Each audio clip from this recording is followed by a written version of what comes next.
this movie. The first one, I don't really care. I mean, I could do it a lot better. I still had the movie maker when I made this. I think this was the last video I made with the movie maker, and that was free. The doggone thing kept crashing, and oh man, I had the worst time with it. And I finally ended up breaking for the program I got now. But you know what? It crashes just as much. I don't think they can ever get that stuff worked out. But it's a lot of memory, you know. My computer's dual quad core, but man, I push it to the extreme. All right, enough babbling. Here comes the movie.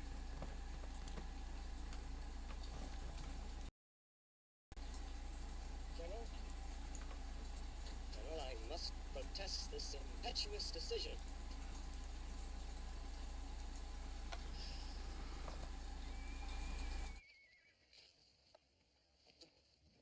A decision, impetuous. Grant called me impetuous too. A drunkard, sitting there in the White House, calling me impetuous. General, I implore you to reconsider. Think of the men whose lives depend upon you.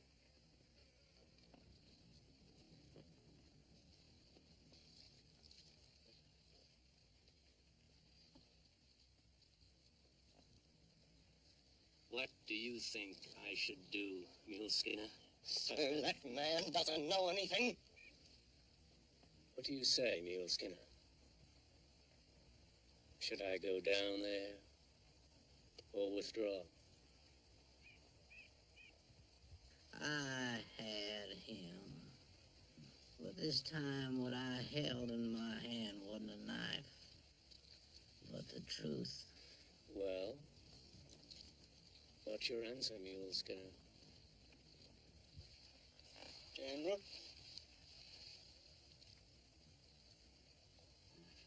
You go down there.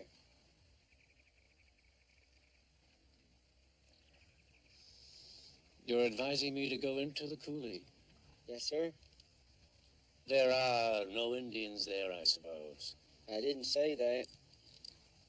There are thousands of Indians down there. And when they get done with you, there won't be nothing left but a greasy spot. This ain't the Washita River, General. And them ain't helpless women and children waiting for you. They're shy and brave and Sioux. You go down there if you got the nerve. Still trying to outsmart me, aren't you, Mule Skinner? You want me to think that you don't want me to go down there, but the subtle truth is you really don't want me to go down there. Well, are you reassured now, Major?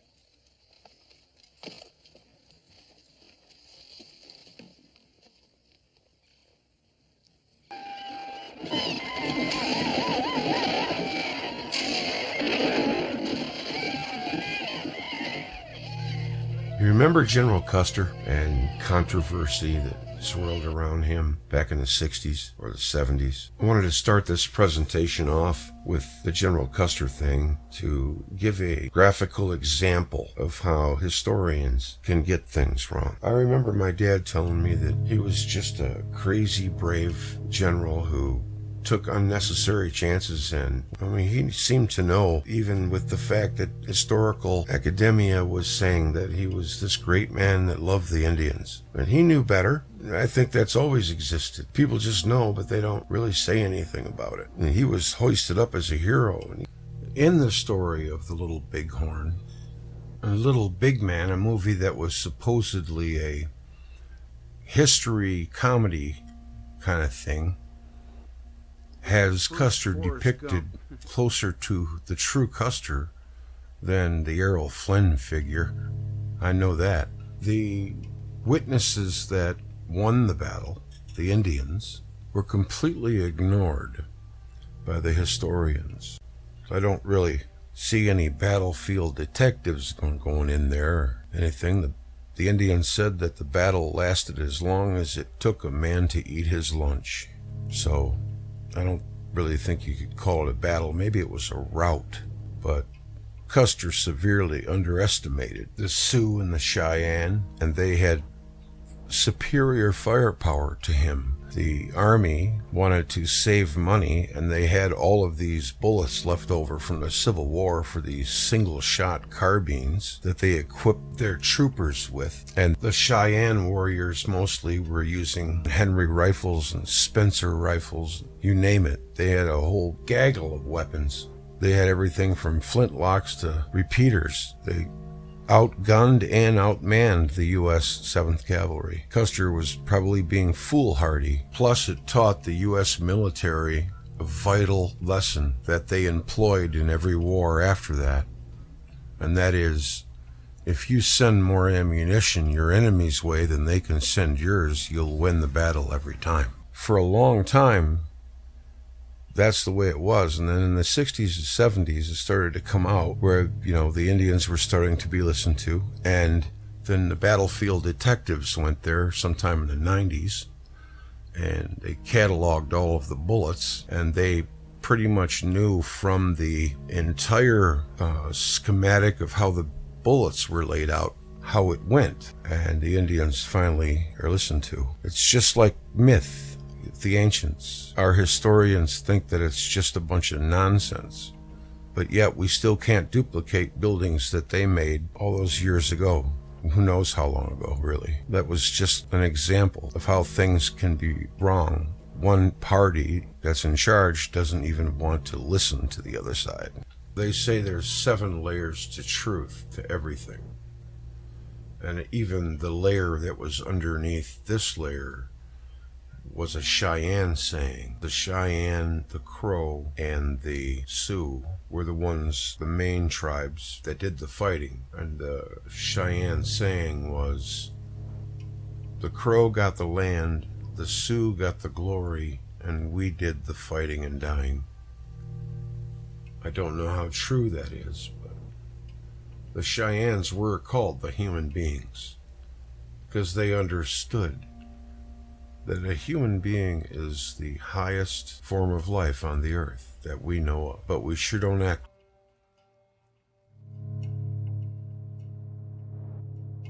like it. How could you control 7 billion people if you are only maybe at the most a few dozen? How could you do it? Well, what immediately comes to mind is that you somehow circumvent things so that you can turn them all against each other and make them fight each other. We call that playing both ends against the middle. And the more one delves into the mainstream chronology of historical events, the more one scratches one's head as to what is up with all this. Why is all of this getting ignored? There's that word again. Ignorant. Seems to be pretty rampant in the academic circles. Have you ever heard something and dismissed it right away as being ridiculous, only to find out later that it was true and more than likely the case? But back to my point, how would you do it? How would you be able to control 7 billion humans and you only have a couple of dozen? Well, the answer is pretty easy, and you got to leave anything about love or togetherness out of the picture. That's just lip service, while you do everything else contrary to that. I recently come across a group who is researching the work of Anatoly Femenko. Russians are interesting because they don't march to the beat of the Western drums. They march to their own beat. They gather their own evidence. And honestly, they're more honest and forthcoming than Western historians or scientists or cosmologists. They seem to really want to know the truth in certain cases, but they have their elements to deal with too. Since childhood, it's drummed into all of our heads that the Russians are bad people. And if you subscribe to anything they like, then you're a commie rat or whatever, a traitor. It's just propaganda.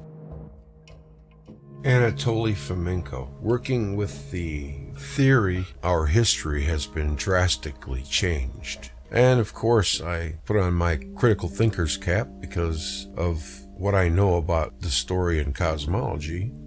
Plus, my interest always gets aroused when there is a controversy. It's just a thirst for knowledge, and that may not be conventional.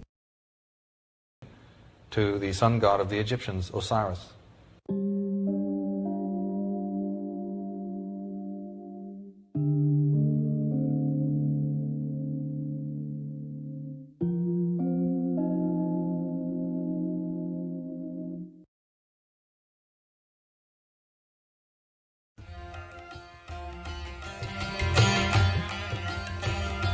The new chronology is a theory which argues that the conventional chronology of Middle Eastern and European history is fundamentally flawed, and that events attributed to the civilizations of Rome, ancient Greece, and ancient Egypt actually occurred during the Middle Ages, more than 1,000 years later. The central concepts of new chronology are derived from the ideas of Russian scholar Nikolai Morozov, 1854 to 1946, although work by French scholar Jean Hardouin, 1646 to 1729, can be viewed as an earlier predecessor. However, the new chronology is most commonly associated with the Russian mathematician Anatoly Femenko. So there's a mathematician that's actually doing good work, born in 1945. Although published works on the subject are actually a collaboration between Femenko and several other mathematicians, the concept is most fully explained in History, Fiction, or Science, originally published in 7 volumes. Seems he has a lot to say.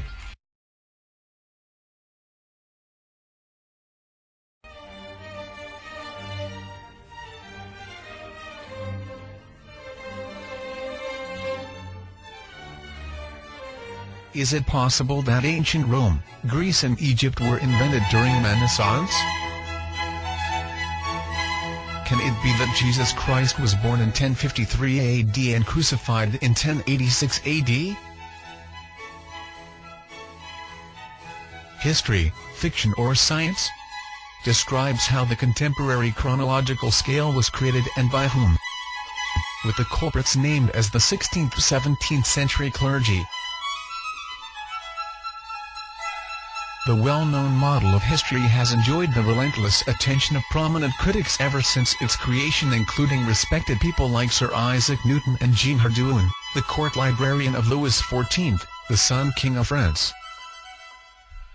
It's probably all examples and proof. The new chronology also contains a reconstruction, an alternative chronology, radically shorter than the standard historical timeline, because all ancient history is quote-unquote folded onto the Middle Ages. According to Femenko's claims, the written story of humankind goes only as far back as AD 800.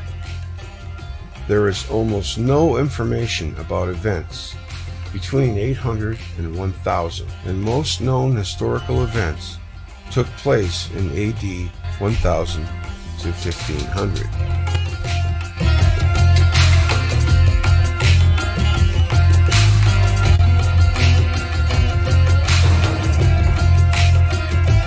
New chronology is rejected by mainstream historians, of course, and is inconsistent with absolute and relative dating techniques used in the wider scholarly community. The majority of scientific commentators consider new chronology to be pseudo-scientific. That's no surprise to me. The history of new chronology, the idea of chronologies that differ from the conventional chronology, can be traced back to at least the early 17th century. No, isn't that a coincidence? We'll get into the mainstream concept of the Gregorian calendar in another chapter. Jean Hardouin then suggested that many ancient historical documents were much younger than commonly believed to be. In 1685, he published a version of Pliny the Elder's Natural History, in which he claimed that most Greek and Roman texts had been forged by the Benedictine monks. When later questioned on these results, Hardoon stated that he'd revealed the monks' reasons in a letter to be revealed only after his death. Guess what happened? You don't really have to guess too hard. The executors of his estate were unable to find such a document among his posthumous papers. In the 17th century, Sir Isaac Newton, examining the current chronology of ancient Greece, ancient Egypt, and the ancient Near East, expressed discontent with prevailing theories, and in the chronology of ancient kingdoms proposed one of his own, which, based on its study on Apollonius of Rhodes' Argonautica, changed the traditional dating of the Argonautic expedition, the Trojan War, and the founding of Rome. In 1887, Edwin Johnson expressed the opinion that early Christian history was largely invented or corrupted in the 2nd and 3rd centuries.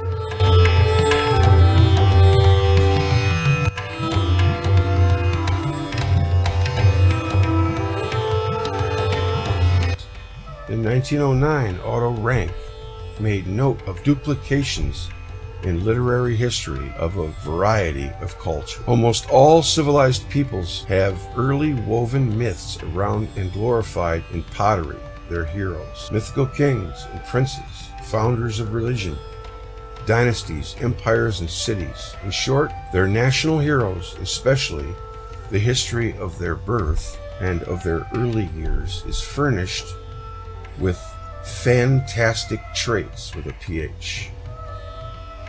The amazing similarity, nay, literal identity of these tales, often if they refer to different, completely independent peoples, sometimes geographically far removed from one another, is well known and has struck many an investigator. There's more, so check out New Chronology Femenko on Wikipedia for the mainstream story.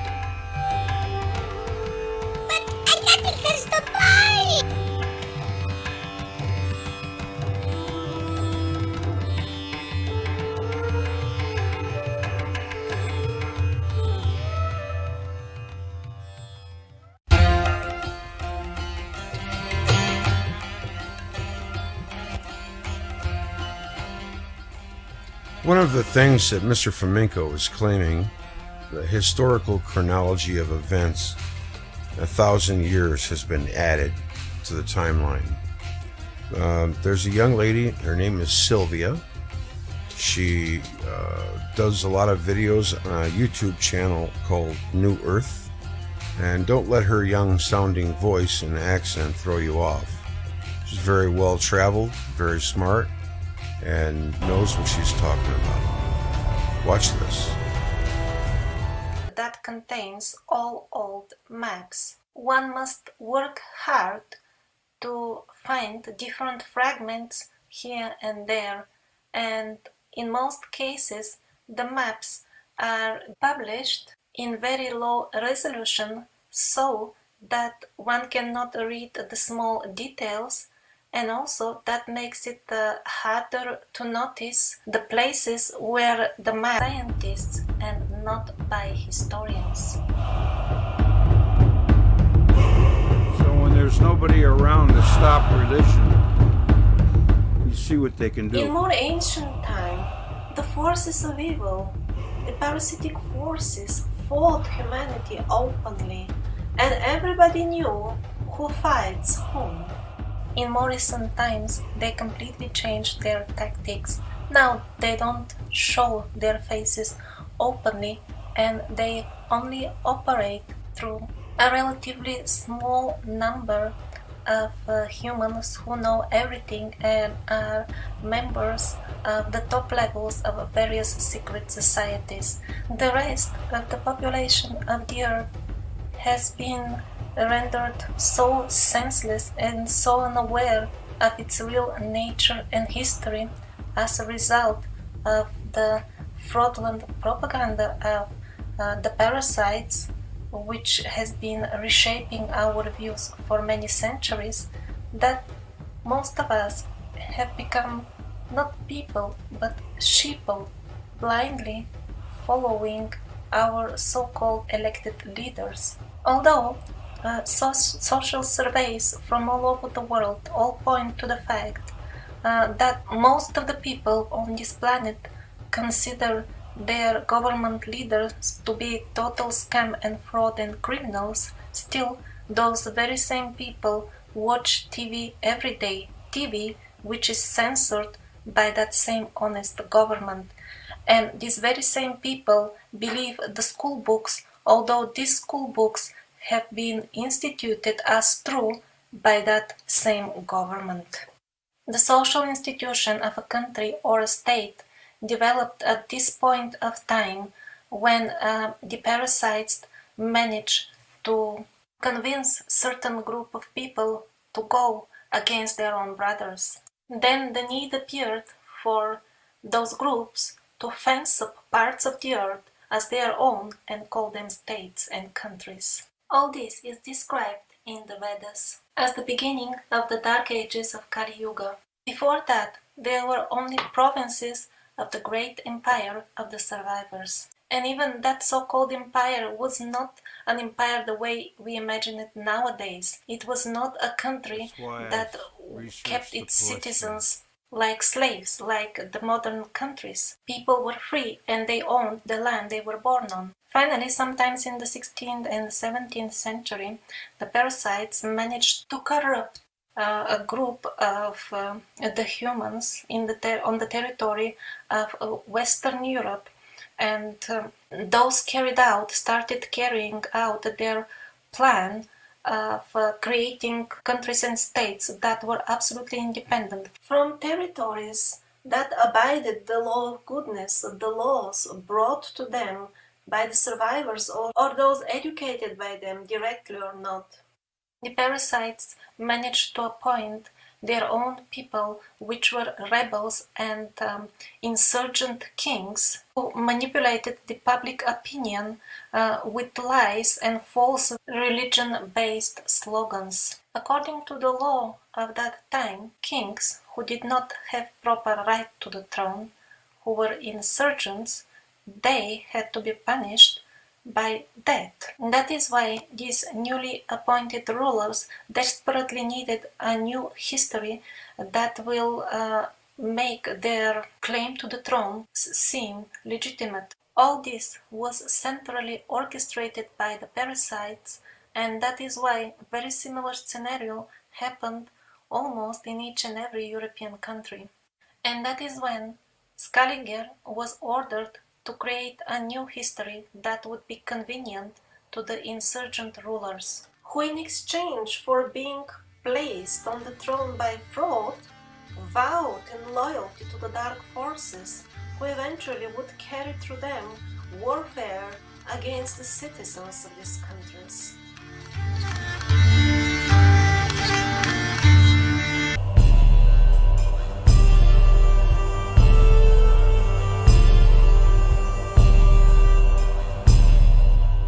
Let's get into the details of how the history of a full planet was shifted, for example, with 1,000 years back in time. In the Middle Ages, people used to write years in a different way, not the way we write them now. There were two ways in the Middle Ages to write the name of our Savior, Jesus Christ. One was the I.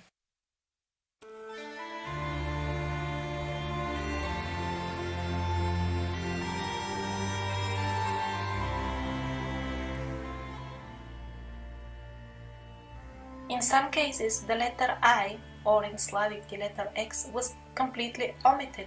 Like, for example, on this map, the cartographer absolutely clearly writes that this is something referring to years 740 and 750, and yet the mainstream historians conveniently place it in year 1000 1740 and 1750. And this is not the only such example. An old emblem of the city of doubt that this Caligula history was founded on books that are not genuine. Actually, the list of scholars who doubted the genuineness of the theory of Scaliger is very, very long and continues to get longer nowadays very quickly.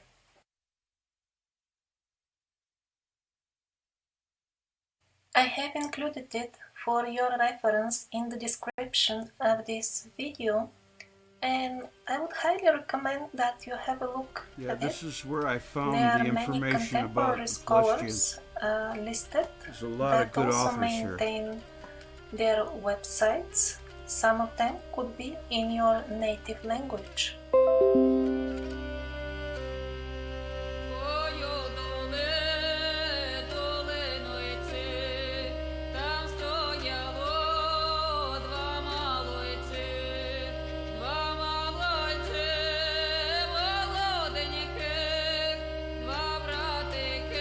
Gunnar Heinzen is good. He has a presentation he does. If you haven't seen it, definitely recommend it.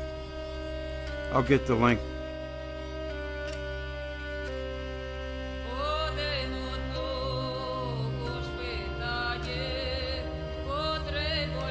She's good.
You'll notice all of them are older or are already gone.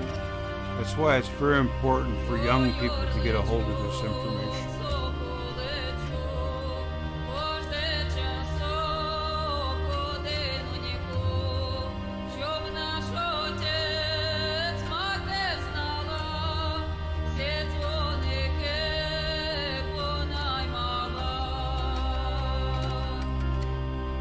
Best that I can make it out is that the wrong people got put in charge after the last cataclysm. It was probably planned. Who knows? But the 1000 years shift back in history was not the only shift. Actually, it was one out of the many. Local regional shifts of the histories of individual countries were also needed, and it all depended on what kind of forgery they can do to misplace the particular regional events in a way that people will naively believe it. Let's see one example. This is a document by the famous writer Lermontov. It is used as a proof for dating historic events. It is shown in the textbooks a very low resolution. There are dates indeed on this document, and it is actually an authentic document with the authentic writing of the famous author. However, if you pay a close attention to the numbers used to write the years, you will notice something strange. The number 3 is very unusual in both cases. If we see other documents of Lermontov, we can notice that he writes 3 in a completely different manner. It is becoming pretty obvious that the 7 has been made artificially to look like 3, and in this way a given historical event has been sent back in time with 40 years. This is how our so-called history was fabricated. Sending events back in time is extremely convenient for the parasites. It creates the illusion that things have always been like this. It creates the feeling of helplessness in the common people. They feel that they are being oppressed and manipulated. However, the authority of the parasites, represented by our rulers, so-called elected rulers, seems strong and long established. Not only the bloody parasitic phase in our history seems stronger and longer, but also the times when people were actually free seem even more distant and more elusive, as if they never existed. I have traveled a lot in my life, and in all countries, people are not happy with their rulers. They do not feel that the presidents and the governments are representing their real will. And yet they feel powerless to do anything because they think that it has always been like this. One of the main purposes of this video is to make known to people, no, it was not like this always. And the times when we were free are much, much closer than everybody would expect. Mainstream history assures these are nothing else but devious, evil institutions created by the parasites with the sole purpose of organizing suicidal wars amongst people. For example, scientists, Americanologists like Leonard Adam, Carl Gense, Paul Rivet, Jose Imbellione, and many others, studied the Asian American parallels in art. They observed clear similarities in the motifs, ornaments, and stylized design of cultural artifacts between East Asia on one hand and the northwest coast of America and Mexico on the other. The similarities between the styles were too close for them to develop independently, just like that by chance.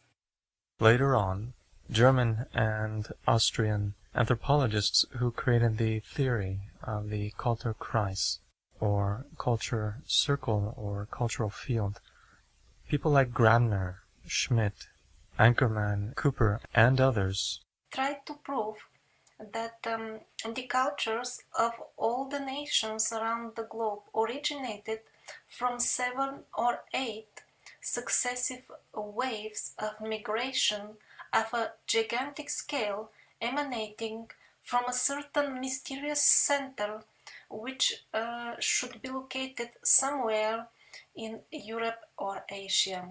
And these anthropologists concluded, unfortunately, nearly all of the parallels that we presented are of no use, as the chronological gap between them spans over many centuries.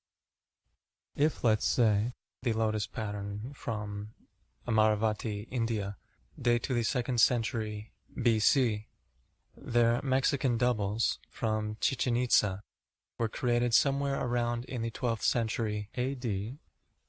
In Cambodia, the step pyramid design appeared for the first time only in the 10th century AD, whereas in Mesoamerica that happened in the early 1st century BC. And it was only the mistaken Scaliger chronology which hindered these historians.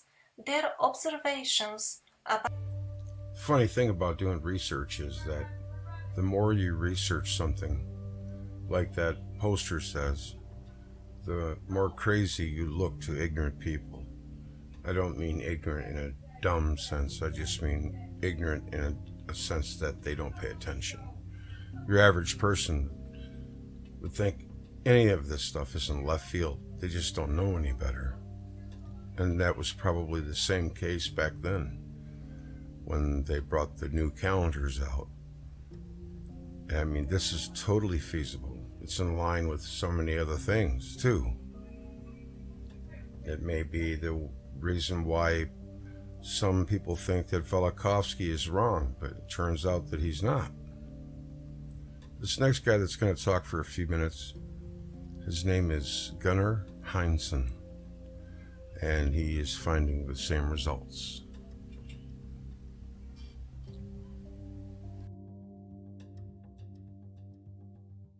Like this, we are in a period 600 years later in my chronology. That's a shorter one by 700 years, and 1,300 years later in mainstream chronology. You get an impression how far-reaching the catastrophe had struck. Here we see something even earlier from 70 BCE. That's the so-called mechanism of Antikythera, and it was an instrument for predicting astronomical positions, eclipses, and the cycles of the Olympic Games. So this is what you see in essence in the museum. I took the photo last month, and this is a reconstruction of this instrument, and it could show you the position of every planet, the sun and the moon in the sky. This is the kind of knowledge that we lost. And the loss of this knowledge brings me, or at least you, to the question, so how was a return to counting of the years managed? Now, I believe in a very simple one. I'm not in favor of falsification, of faking, of just creation out of the blue sky. I think when the catastrophe shook somewhere around the 930s, there was no scientific activity up to the 970s, 980s, maybe longer. Then someday people would start counting the years again. And what did they know for sure was they were after Christ, that they understood. And I think they decided to choose a year as a new year one. And this year one is turned later in the year 1000. And why 1000 years? They might have thought, because in the Revelation of John again it is said that after 1000 years Christ and the devil in the valley of Armageddon will battle out the final fight in a major catastrophe. And maybe, it's a speculation, this catastrophe of the 10th century was seen as this, after 1000 years, the devil and Christ are fighting it out. And so they had a basis for a year one. And only later arrived the desire to fill these 1000 years with history.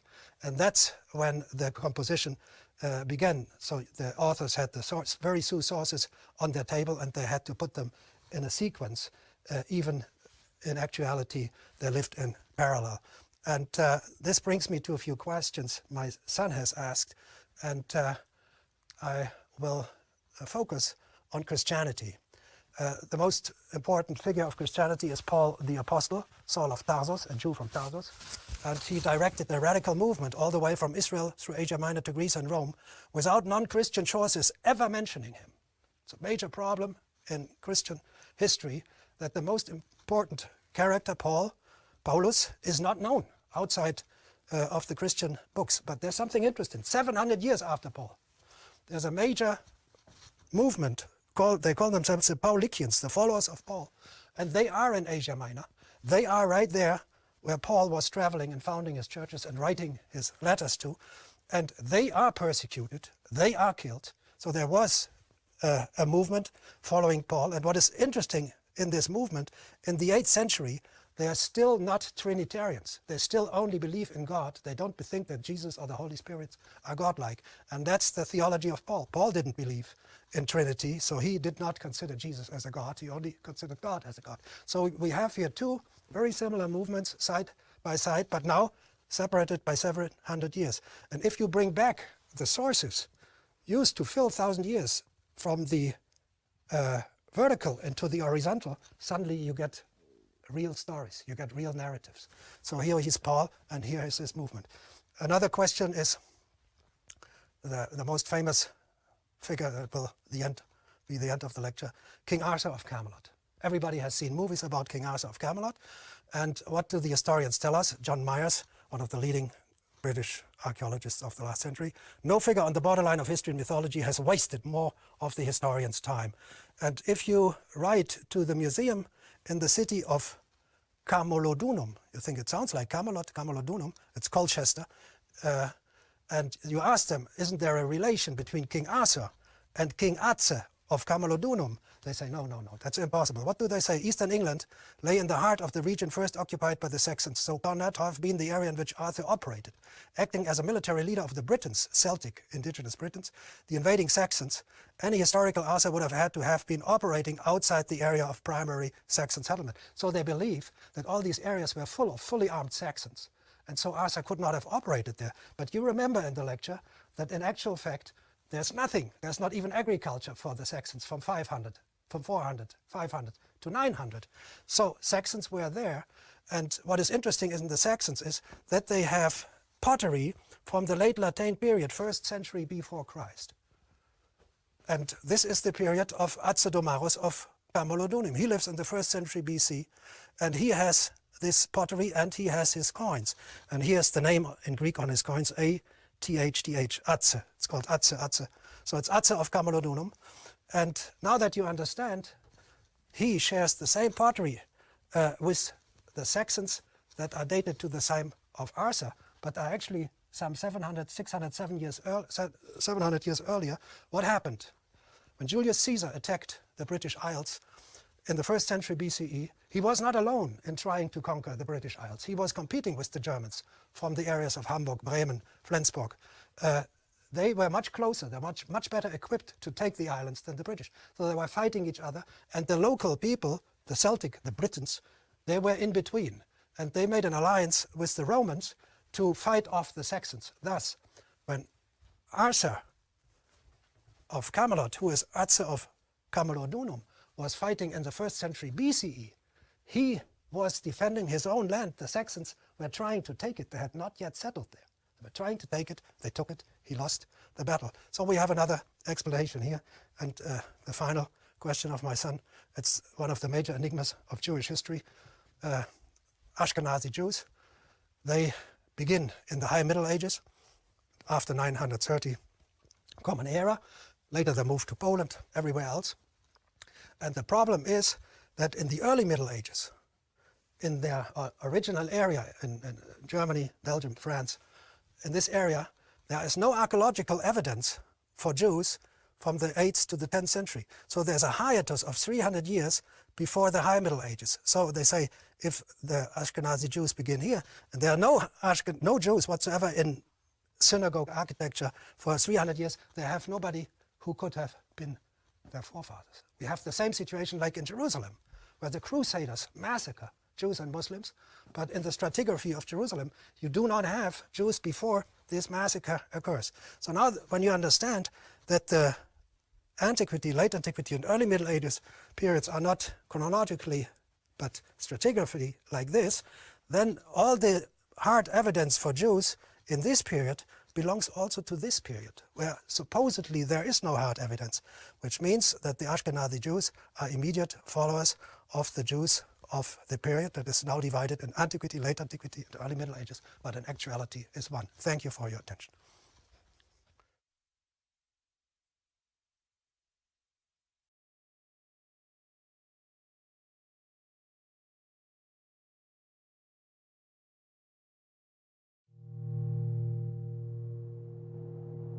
The Gregorian calendar. It's aptly named. The original goal of the Gregorian calendar was to change the date of Easter. In 1582, when Pope Gregory XIII introduced his Gregorian calendar, Europe adhered to the Julian calendar, first implemented by Julius Caesar in 46 BC. Since the Roman emperor's system miscalculated the length of the solar year by 11 minutes, the calendar had since fallen out of sync with the seasons. This concerned Gregory because it meant that Easter, traditionally observed on March 21st, fell further away from the spring equinox with each year. Leap years don't really occur every 4 years with the Gregorian calendar. The Julian calendar included an extra day in February. every 4 years. But Lilius, the Italian scientist who developed the system, Pope Gregory would unveil in 1582, realized that the addition of so many days made the calendar slightly too long. He devised a variation that adds leap days in years divisible by 4, unless the year is also divisible by 100. If the year is also divisible by 400, a leap day is added regardless.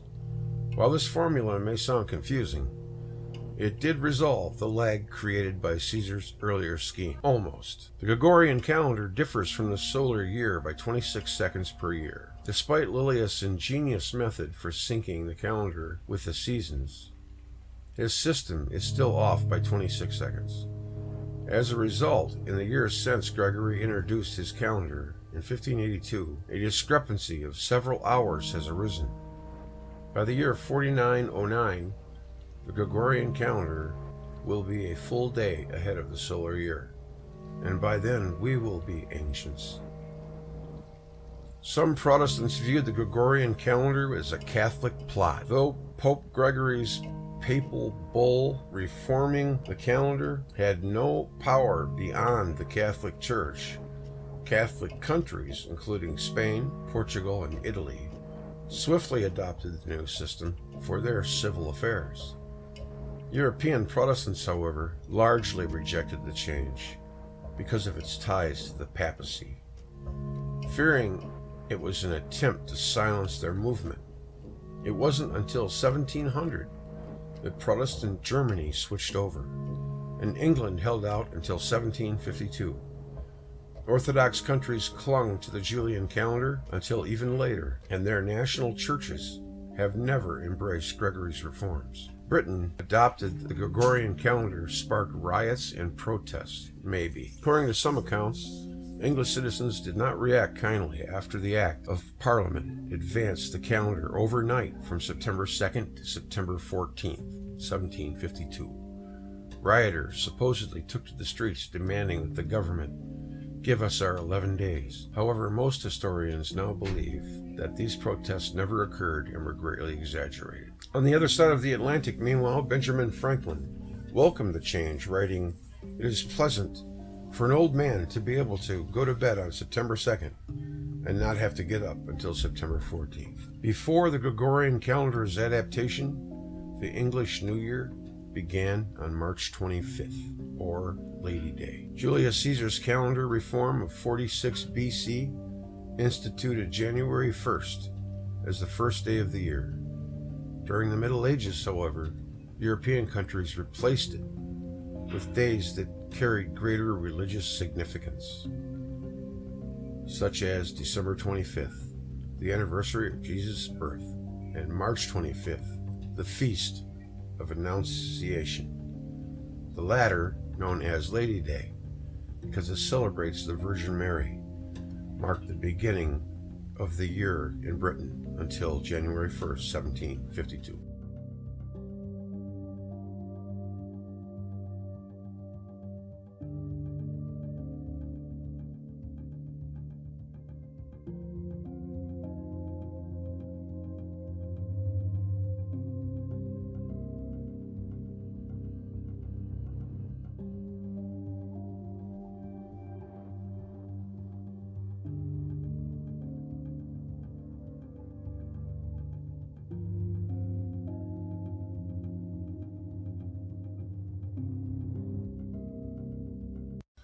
Femenko is a supporter of drastically revising historical chronology. He has created his own revision called New Chronology, based on statistical correlations, dating of zodiacs, and by examining the mathematics and astronomy involved in chronology. Femenko claims that he has discovered that many historical events do not correspond with the dates that are supposed to have occurred on. He asserts from this that all of the ancient history, including the history of Greece, Rome, and Egypt, is just a reflection of events that occurred in the Middle Ages, and that all of the Chinese and Arab history are fabrications of the 17th and 18th century Jesuits. He also claims that Jesus lived in the 12th century AD and was crucified on Joshua's Hill, that the Trojan War and the Crusades were the same historical event, and that Genghis Khan and the Mongols were actually Russians. As well as disputing written chronologies, Femenko also disputes more objective dating techniques, such as dendrochronology and radiocarbon dating. His book includes empirico-statistical analysis of narrative material and its application in history, fiction, or science. Most Russian scientists and worldwide historians consider Femenko's historical work to be pseudo-scientific. Well, that doesn't surprise me. In fact, you could use them as a reverse barometer for what they're saying. That in itself makes me think that there's something going on that makes them very uncomfortable. When they do that, that's the same sign you get all across the board, that they're acting out of a knee-jerk reaction of fear. Because if they were as confident in their theories as they say they are, then they would welcome any challenge to their information. But this is a usual tactic. They criticize and, stick them with the label of pseudoscience, or, just put it in the mystery bag and we don't have to look at it. They don't like new information because it threatens their bank account, and they probably have philosophy of why should I look at that and give up my home and car and have to go back to school and learn the right thing. I'm going to look into this. This looks pretty ripe for the picking. O2 is on deck. It's coming.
Oh yeah, that was pretty good. I enjoyed that. I haven't watched that in a couple of years.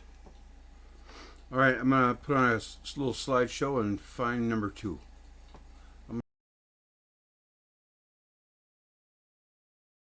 This movie was taken down on me, and I had to redo it because it had 30 seconds of music they found on it that was copywritten, and I think I had 100,000 views on this. After 100,000, or after so many thousands of views, I think it's 10. You can't make changes to it anymore. You can't edit it. That's the story. And I'm sticking to it. All right. Why is this?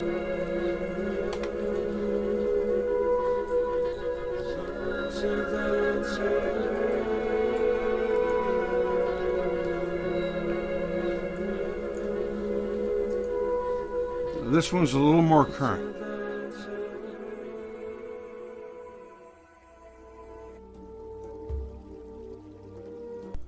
Are 1,000 years missing in our history? According to Professor Gunnar Heinsohn, there is, amongst others, and Immanuel Velikovsky.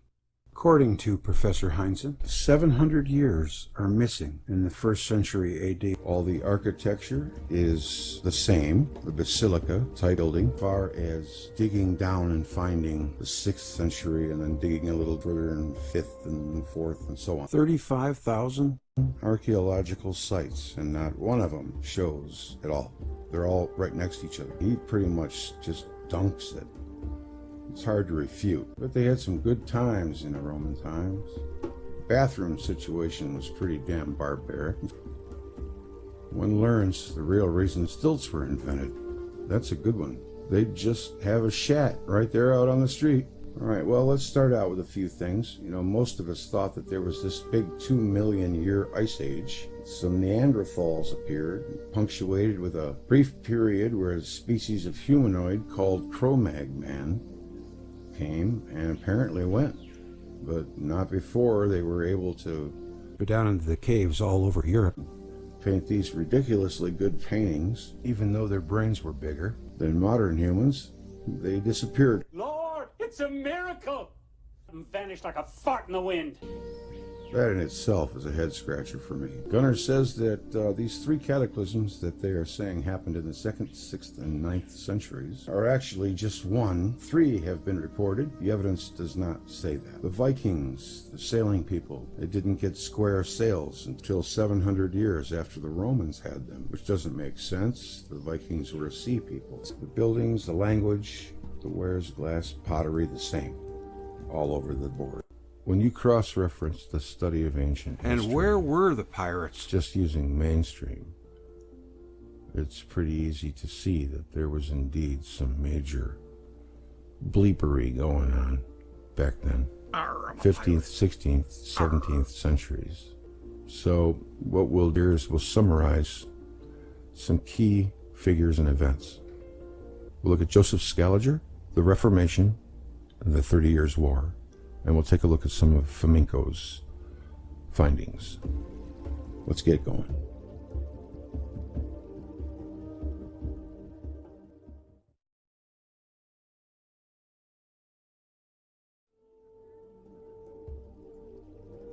Baalbek. This is an essay from Velikovsky. In the valley that gives birth to 2 rivers of Syria, the Orontes flowing to the north and the Litani flowing to the south and west, between the mountains of Lebanon and anti-Lebanon, where roads from Palestine in the south, Damascus in the east, and the sea coast there to Hamath in upper Syria, lie the ruins of Baalbek. When we compare ruins of Baalbek with those of many ancient cities, which we visited in Italy, Greece, Egypt, and in other parts of Asia and Africa, we cannot help thinking to be the remains of the boldest plan we ever saw attempted in architecture. Is it not strange, then, that the age and the undertaker of the works in which solidity and duration have been so remarkably consulted should be a matter of such obscurity? From the time when this was first written, in the 50s of the 18th century, up until today, nothing was added to dispel the obscurity which envelops the origin of this temple city. The excavations undertaken there brought no solution to the problem of its origin or the nature of its cult. No early inscriptions were found. Throngs of travelers who spend their day wandering among the ruins of a magnificent acropolis go away without having heard what the role of the place was in ancient times, when it was built, or who was the builder. The pyramids, the temples of Karnak or Luxor, the Forum, and Circus Maximus in Rome were erected by builders. Identity is generally known. The marvelous site in the valley on the junction of roads running to Hamath is a work of anonymous authors in unknown ages. It is as if some mysterious people brought the mighty blocks and placed them in front of the snow-capped Lebanon and went away unnoticed. The inhabitants of the place actually believe that the great stones were brought and put together by Genin, mysterious creatures, intermediate between angels and demons. Solomon's Baalbek, Giant local humans. tradition, which may be traced to the early Middle Ages, points to a definite period in the past when Baalbek was built, the time of Solomon. Ildrisi, the Arab geographer, wrote, "The great temple city of astonishing appearance was built in the time of Solomon." Ghazwani explained the origin of the edifices of the name of the place by connecting it with Balkis, the legendary queen of the south, and with Solomon. The traveler Robert Wood, who stayed at Baalbek in the 1750s and who published an unsurpassed monograph on its ruins, wrote, "The inhabitants of this country, Mohammedans, Jews, and Christians, all confidently believe that Solomon built both Palmyra and Baalbek." Another traveler who visited Syria in the 80s of the 18th century recorded, "The inhabitants of Baalbek assert that this edifice was constructed by Genin, or genies, in the service of King Solomon. Some scholars looking for Baalbek in the scriptures identified it with Baal-Haman, referred to in the Song of Songs. And again, Baal-Haman is supposed to be another name for Baal-Lath or Baal-Jad. Also, Baal-Zaphon, or Zeus Cassius, was proposed as Baalbek. In this connection, it can be said that, according to the Talmud, Jad, G-A-D, was the name of the planet Jupiter, and Zeus Cassius signifies Jupiter of Lebanon, and Haman was supposed to be a Syrian form of the name Ammon, who according to the Greek authors was Zeus Jupiter. All this together, if correct, points toward the cult of Jupiter in Baalbek. And this place had to have been occupied. Jupiter was still close to the Earth and not exactly a gas giant planet yet, but either a hot Jupiter or a sub-brown dwarf star. The skeptics. The study of antiquities started as a debate about fraud. Italian scholar Nanni had published fake sources and caused quite a debate, especially because he also introduced the distinction between primary and secondary sources. This man was not an ordinary fraudster, whose discovery might easily be set aside. It took a long chronological debate to find out what was wrong. In the meantime, scholars learned to look for these sources of sources. Although there were hardly any primary sources from antiquity, we might try to approach them. Although the foundations of a more reliable study of the distant past were being laid, the basic response to unmasking of Nanni was skepsis. The 17th century witnessed the rise of a kind of historical skepsis that is sometimes called a historical Pyrrhonism. Ironically, the idea that antiquity could not be understood was named after a philosopher from the very day and age whose works are lost, Pyrrho of Elis, 360 to 270 BC, the founder of a philosophical system called skepsis.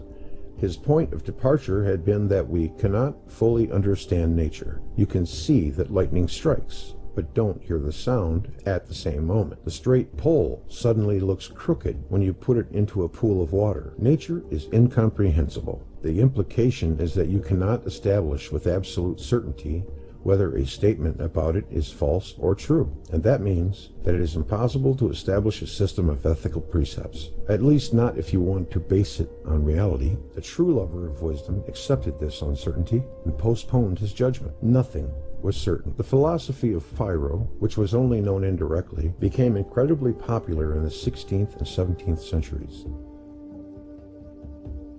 The discovery of the Americas had shown that the ancient authorities were not infallible.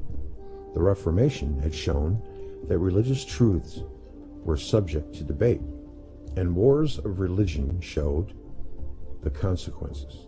Skepsis was the true wisdom, and indeed, skeptical authors like Montaigne are still being read. So how much did we know about antiquity? Protestant authors were quick to point out how many Catholic ideas were just plainly wrong. Those papists believe in purgatory, but for that, there's no biblical evidence. The Church of Rome also venerated the saints, but most legends were invented in medieval times. Secular authors started to ask similar questions. What did we actually know about Homer or Socrates? Other scholars had different questions. How much did we know about antiquity? If most of our manuscripts were medieval, Polizeno's ideas about reconstructing ancient texts from many medieval manuscripts were not really well known. How could you establish the difference between legend and fact? What actually was a fact? These questions were put forward in books like François de la Mauvaise du Peu de Certitude Quilya dans l'Histoire on the little certainty we have about the past, 1668, or Louis de Beaufort's Sur l'incertitude des 5 premiers siècles de l'Histoire romaine, 1738. The uncertainty about the first 5 centuries of Roman history. Often, the examples offered by those authors were quite funny. Why on earth did Romulus have to abduct Sabine women if he really was as handsome as the ancient authors wrote? Much of this criticism was well argued and quite correct. True, Polizeno had created a way to look beyond the medieval copies of the ancient texts. Scaliger had established the basic principles of the study of ancient chronology. As we will see in later installments of this series, the study of inscriptions and coins would more or less corroborate the information of those contested ancient authors. What would a coin have to do with an author? That was the future. In the 17th century, the study of antiquity was in great trouble. The historical purists may have been too skeptical about our knowledge, but they asked a very, very good question. All of the ancient literary works have been burned.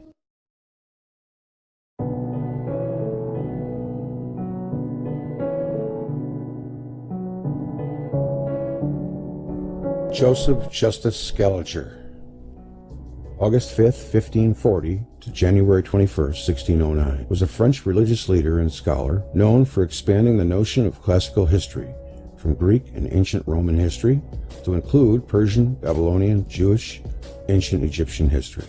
He spent the last 16 years of his life in the Netherlands. After his father's death, he spent 4 years at the University of Paris. For 2 months, he found he was not in a position to profit from the lectures of the greatest Greek scholar of the time. He read Homer in 21 days and went through all other Greek poets, orators, historians, forming a grammar for himself as he went along. Don't we all? From Greek, at the suggestion of Guillaume Postel, he proceeded to attack Hebrew and then Arabic. Of both, he acquired respectable knowledge. His most important teacher was Jean Durac. He was able not only to impart knowledge, but also kindle enthusiasm in Scaliger. It was to Durac that Scaliger owed his home for the next 30 years of his life. For the 1563, the professor recommended him to Louis de Casimir, the young lord of La Roche-Posay, as a companion in his travels Roche-Posay on their way. Scaliger formed an unfavorable opinion of the English. Their inhumane disposition and inhospitable treatment of foreigners especially made a negative impression on him. He was also disappointed in finding only a few Greek manuscripts and a few learned men. Later period that he became intimate with Richard Thompson and other Englishmen in the course of his travels.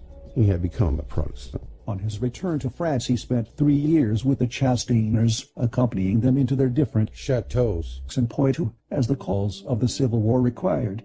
In 1570, he accepted the invitation of Jacques Cujas and proceeded to Valence, jurisprudence under the greatest living jurist, Here he remained 3 years, profiting not only by the lectures but even more by the library of Cujas, which filled no fewer than 7 or 8 rooms and included 500 manuscripts. The massacre of St. Bartholomew, occurring as he was about to accompany the Bishop of Valence on an embassy to Poland, made Scaliger flee, together with other Huguenots, for Geneva, where he was appointed a professor in the academy. He lectured on the organon of Aristotle and the De Finibus of Cicero to much satisfaction for the students, but not appreciating it himself.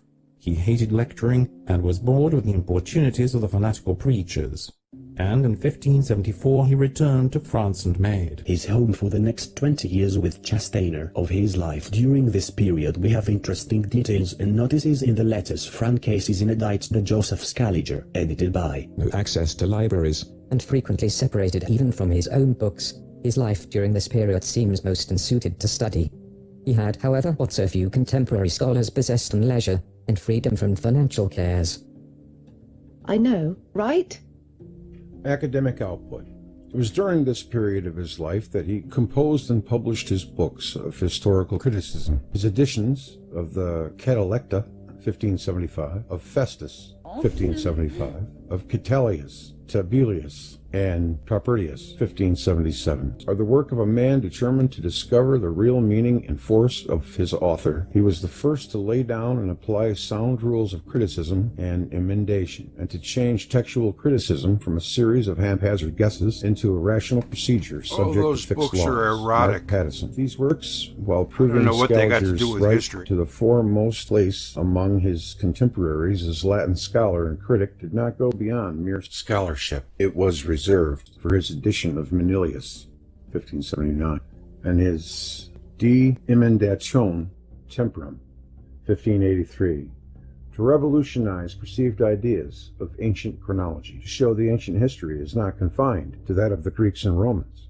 but also comprises that of the Persians, Babylonians, and Egyptians, hitherto neglected, and that the Jews, hitherto treated as a thing apart, and that the historical narratives and fragments of each of these, and their several systems of chronology, must be critically compared. It was this innovation that distinguished Scaliger from contemporary scholars. Neither they nor those who immediately followed seem to have appreciated his innovation. Instead, they valued his elementary criticism and his skill in Greek. His commentary on Manilius is really a treatise in ancient astronomy, and it forms an introduction to this work. Scaliger investigates ancient systems of determining epochs, calendars, and computations of time. Applying the work of Nicholas Copernicus and other modern scientists, he reveals the principle behind these systems. In the remaining 24 years of his life, he expanded his work De Emendatione. He succeeded in reconstructing the lost chronicles of Subius, one of the most valuable ancient documents, especially valuable for ancient chronology. This he printed in 1606 in his Thesaurus Temporum, in which he collected, restored, and arranged every chronological relic extant in Greek or Latin. Scaliger versus the Jesuits.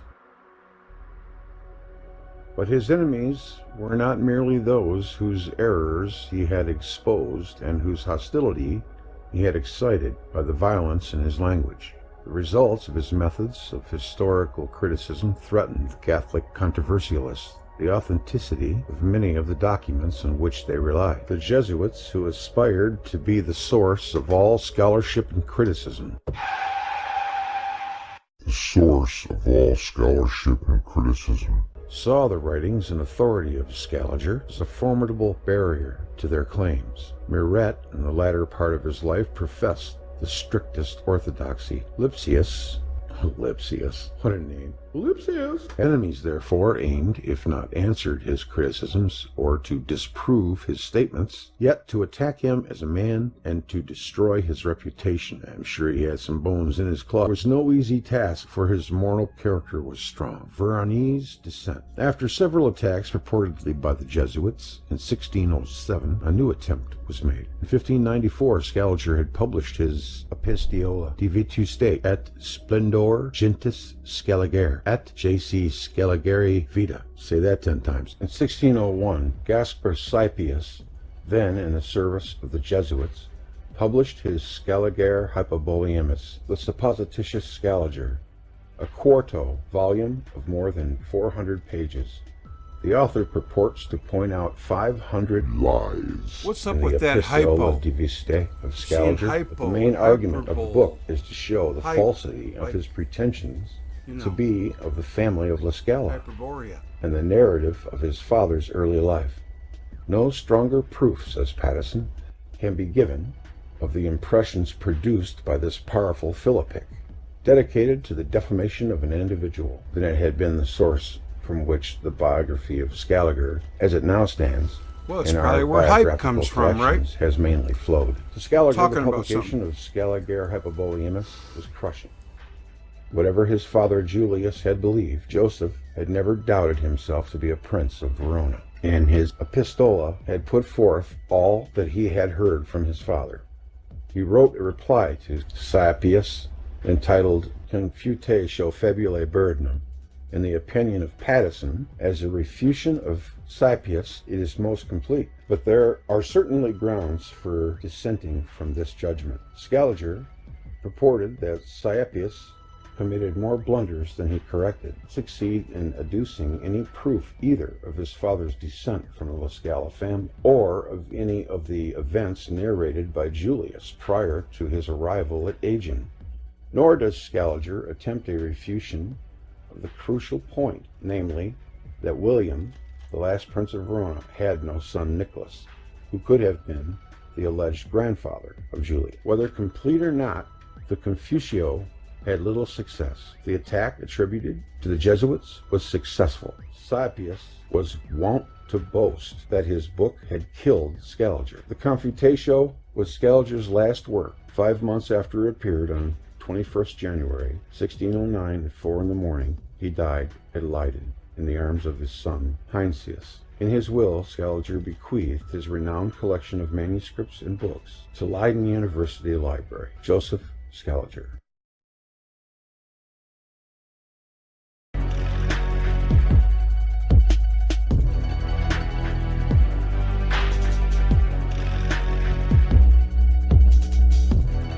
Yeah, Scaliger was out of the picture by 1609. That's what I want to find out.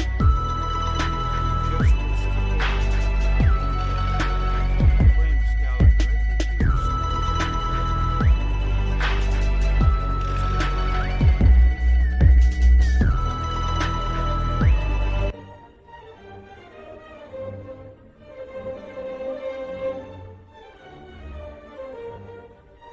We shall never know just how many historical documents are in fact counterfeit.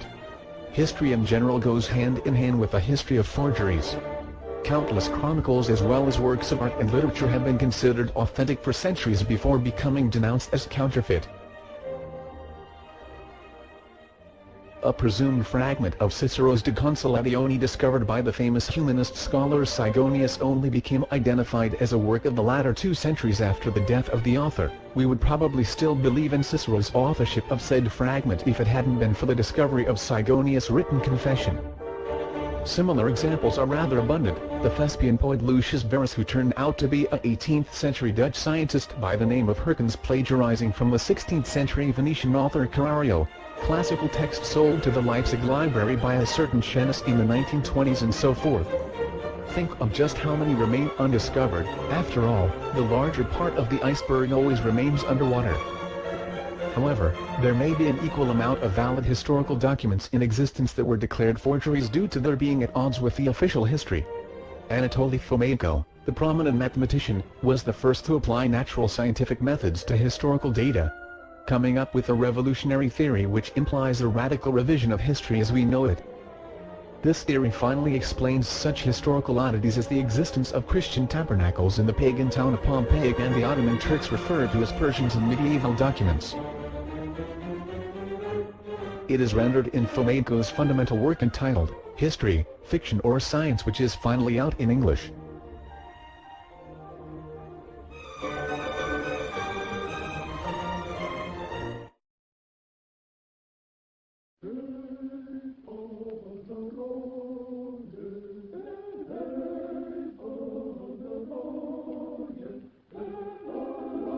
According to the official version of history, Russia remained under the political and military yoke of the Mongols for many centuries on end. The term Mongol is usually assumed to have always meant the same thing, however. This turns out to be incorrect. The modern interpretation is of a relatively recent origin. Bear in mind that Mongolia didn't exist as an independent state until the early 20th century. The word Mongol simply meant Great One. Popular fiction dealing with conspiracies of one sort or another is actually quite tame as compared to reality. Dan Brown pens a possible conspiracy of the church against the memory of its originator Jesus. He follows unknowingly in the steps of Martin Luther, who started his Protestant revolution with accusation of papal conspiracy in the matter of Constantine's testament. Well, Martin Luther was right and Constantine's testament was false. Remember, poor Martin Luther had as media outlet nothing better than the doors of the Wittenberg's cathedral. Dan Brown has mass media at his disposal. The Roman Catholic Church, for instance, is involved in a much greater hoax than the most daring writer could possibly conceive of, one that deals with the very foundations of history itself. The above statement is neither an exaggeration, nor a metaphor. Very few people are aware that the BC AD chronology as we know it was created by a handful of Jesuits in the 16th-17th century, Joseph Scaliger, Dionysius Petavius and their successors. We have grown so accustomed to a timeline that runs through many millennia, from the Egyptian pyramids to the present day, that the mere thought of questioning its veracity seems perfectly preposterous, just like the notion of a rotating Earth must have seemed in the epoch of Galileo Galilei, and just as heretical. But nevertheless, the entire conception of ancient and medieval history known to us today owes its existence to a 16th century Jesuit hoax. A hoax that has finally been exposed with the aid of astronomy, mathematical statistics and modern computational facilities by one of the world's leading mathematicians, the Russian academician Professor Anatoly Femenko. His fundamental work on chronology, history, fiction or science, now available in English, is more fascinating than Dan Brown at his wildest. Yet it is truly a non-fiction work. That goes to say, everything else you have read about history should probably classify as fiction. The Reformation, specifically referred to as the Protestant Reformation, was a schism in Western Christianity, initiated by Martin Luther and continued by John Calvin, other early Protestant reformers in 16th century Europe. It is usually considered to have started with the publication of the 95 Theses by Martin Luther in 1517 and lasted till the end of the 30 Years' War, with the Peace of Westphalia, 1648. Although there had been significant attempts to reform the Catholic Church before Luther, such as Jan Hus, Peter Waldo, and John Wycliffe, Luther is widely acknowledged to have started the Reformation with the 95 Theses. Luther began by criticizing the sale of indulgences, insisting that the Pope had no authority over purgatory and that the Catholic doctrine of the merits of the saints had no foundation in the Bible. The Protestant Reformation, however, would come to incorporate doctrinal changes such as complete reliance on Scripture as the only source of proper belief, sola scriptura, the belief that faith in Jesus and not good works is the only way to obtain God's pardon for sin, sola fide. The core motivation behind these changes was theological, though many other factors played a part, including the rise of nationalism, the Western schism that eroded loyalty to the papacy, the perceived corruption of the Roman Curia, the impact of humanism, the new learning of the Renaissance that questioned much traditional thought.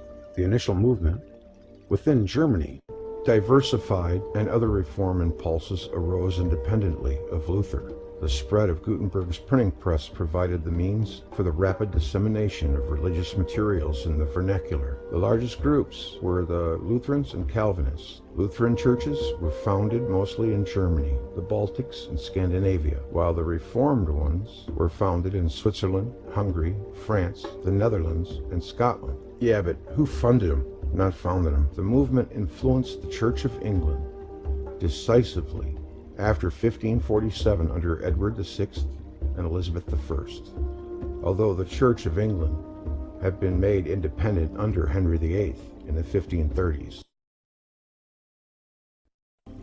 There were also Reformation movements throughout continental Europe known as the Radical Reformation, which gave rise to the Anabaptists, Moravian, and other pietistic movements. Radical reformers, besides forming communities outside the state sanction, often implied more extreme doctrinal change, such as the rejection of the tenets of the late antique councils of Nicaea and Chalcedon.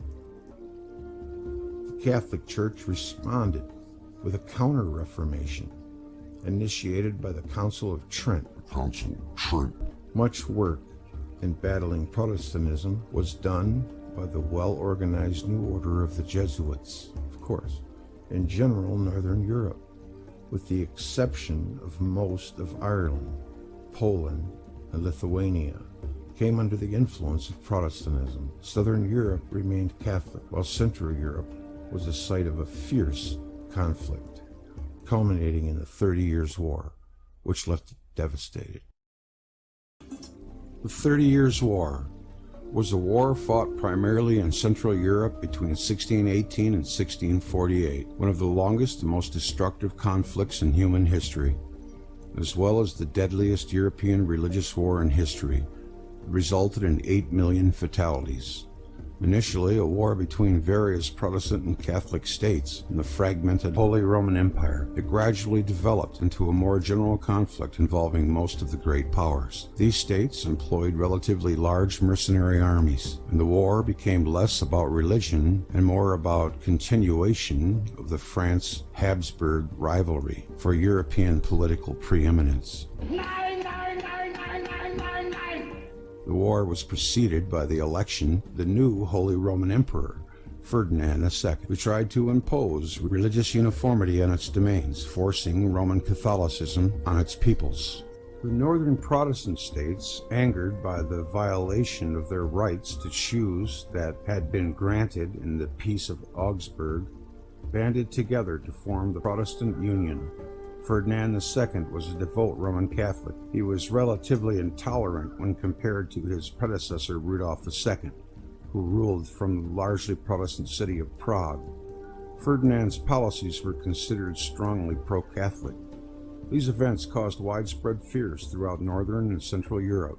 It triggered the Protestant Bohemians living in the then relatively loose dominion of Habsburg Austria to revolt against their nominal ruler, Ferdinand II. After the so-called Prague Defenestration deposed the emperor's representatives in Prague, the Protestant states and the Catholic Habsburgs started gathering allies for war. The Protestant Bohemians ousted the Habsburgs and elected a Calvinist, Frederick V. Elector of Rhenish Palatinate, as the new king of the Kingdom of Bohemia. Frederick took the offer without the support of the Protestant Union.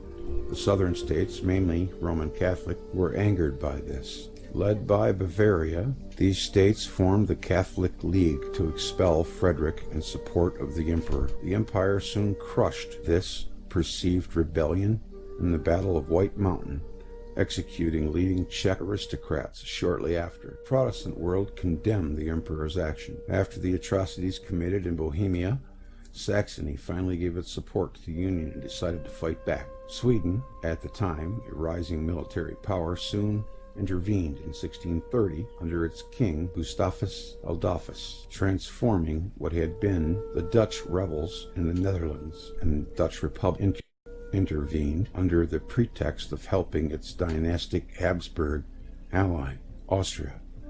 No longer able to tolerate the encirclement of two major Habsburg powers on its borders, Catholic France entered the coalition on the side of the Protestants in order to counter the Habsburgs. The 30 Years' War devastated entire regions with famine and disease, resulting in high mortality in the populations of the German and Italian states. The Crown of Bohemia and the southern Netherlands, both mercenary and soldiers in fighting armies, traditionally looted or extorted tribute to get operating funds, which imposed severe hardships on the inhabitants of the occupied territories. The Dutch Republic enjoyed contrasting fortune. It ended its revolt against Spain in 1648, subsequently enjoyed a time of great prosperity and development, known as the Dutch Golden Age, during which it became one of the world's foremost economic naval powers. The 30 Years' War ended with the treaties of Osnabrück and Munster, part of a wider Peace of Westphalia. The war altered the previous political order of European powers, the rise of Bourbon France, the curtailing of Habsburg ambition, and the ascendancy of Sweden as a great power created a new balance of power in the continent, with France emerging from the war strengthened and increasingly dominant in the latter part of the 17th century.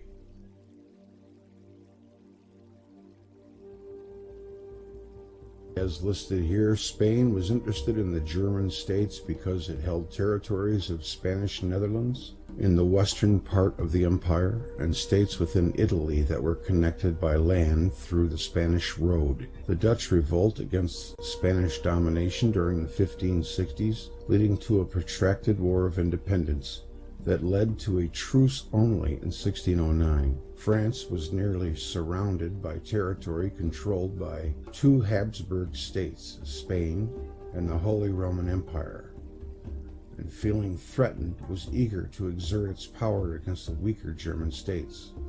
This dynastic concern overtook religious ones and led to a Catholic France's participation on the otherwise Protestant side of the war.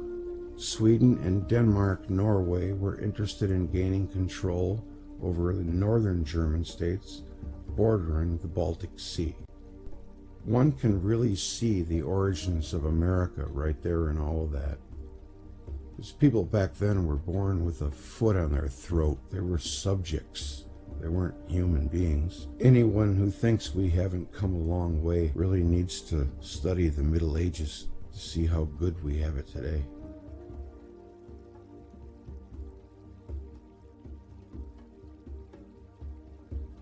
We have to definitely make sure that something like this never happens again. We can't let political correctness run amok and threaten our freedoms. They'll see how far they can take it.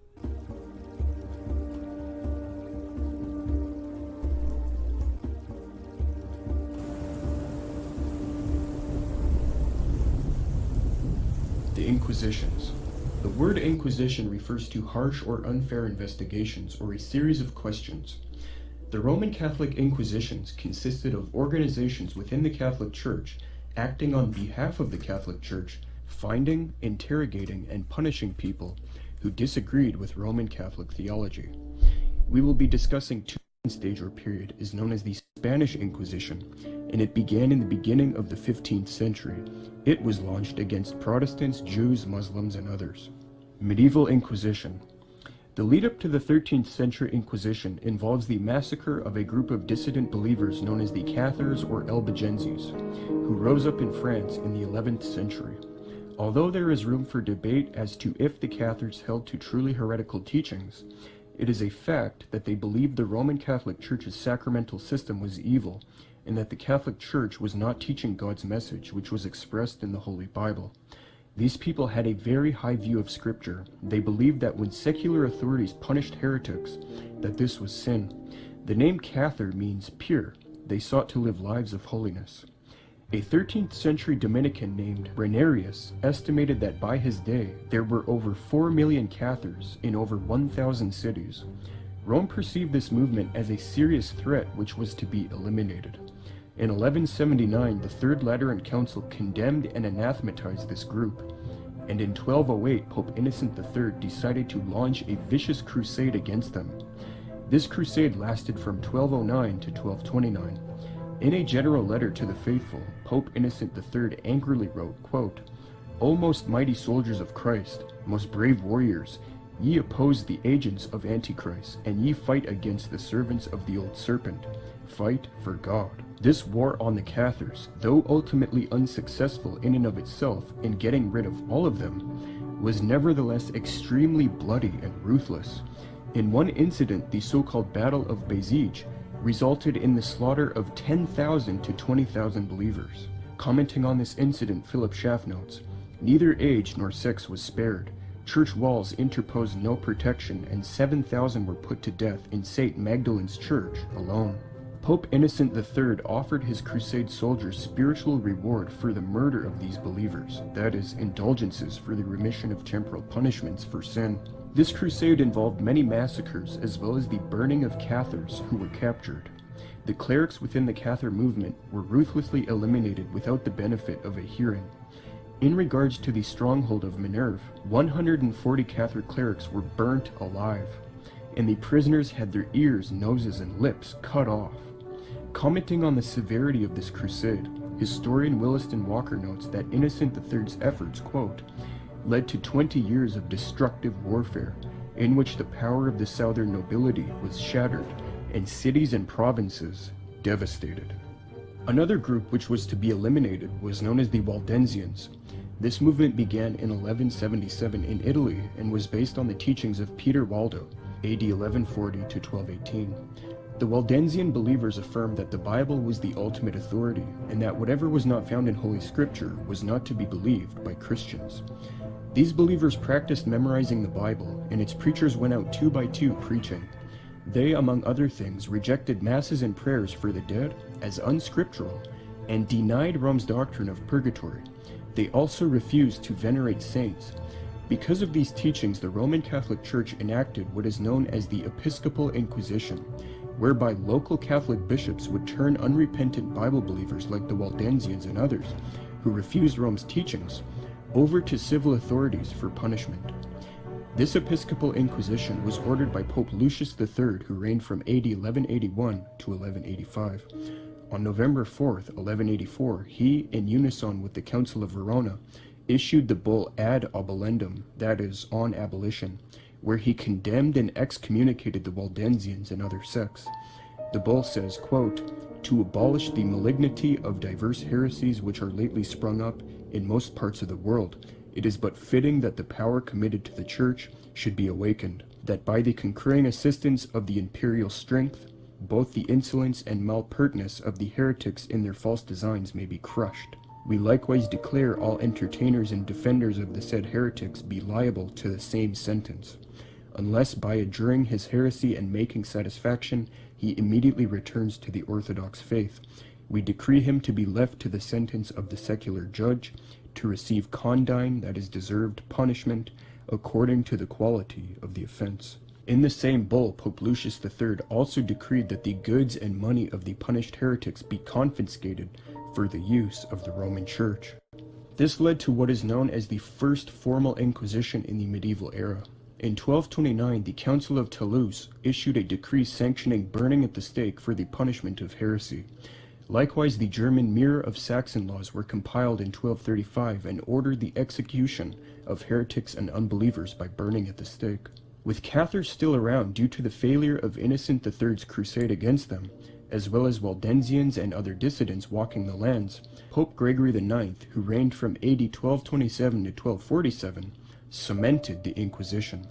He took interrogation, trial, and the punishment of heretics out of the hands of the bishops and placed them into the hands of the monastic orders such as the Franciscans and Dominicans. Everything was now in order for possibly the worst atrocity in all of history to be carried out. By 1244, the Cathars were basically wiped out.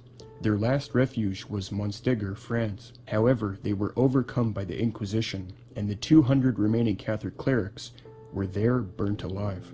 As historian Williston Walker remarks, by means of Inquisition, the Cathars were utterly rooted out by the middle of the 14th century. As time progressed, the Inquisition became crueler and crueler. The final step in configuring the procedure of the Inquisition was made by Pope Innocent IV, when he, in the bull Ad Extirpanda of 1252, authorized the use of brutal torture as a means of extracting a confession from alleged heretics and Bible believers.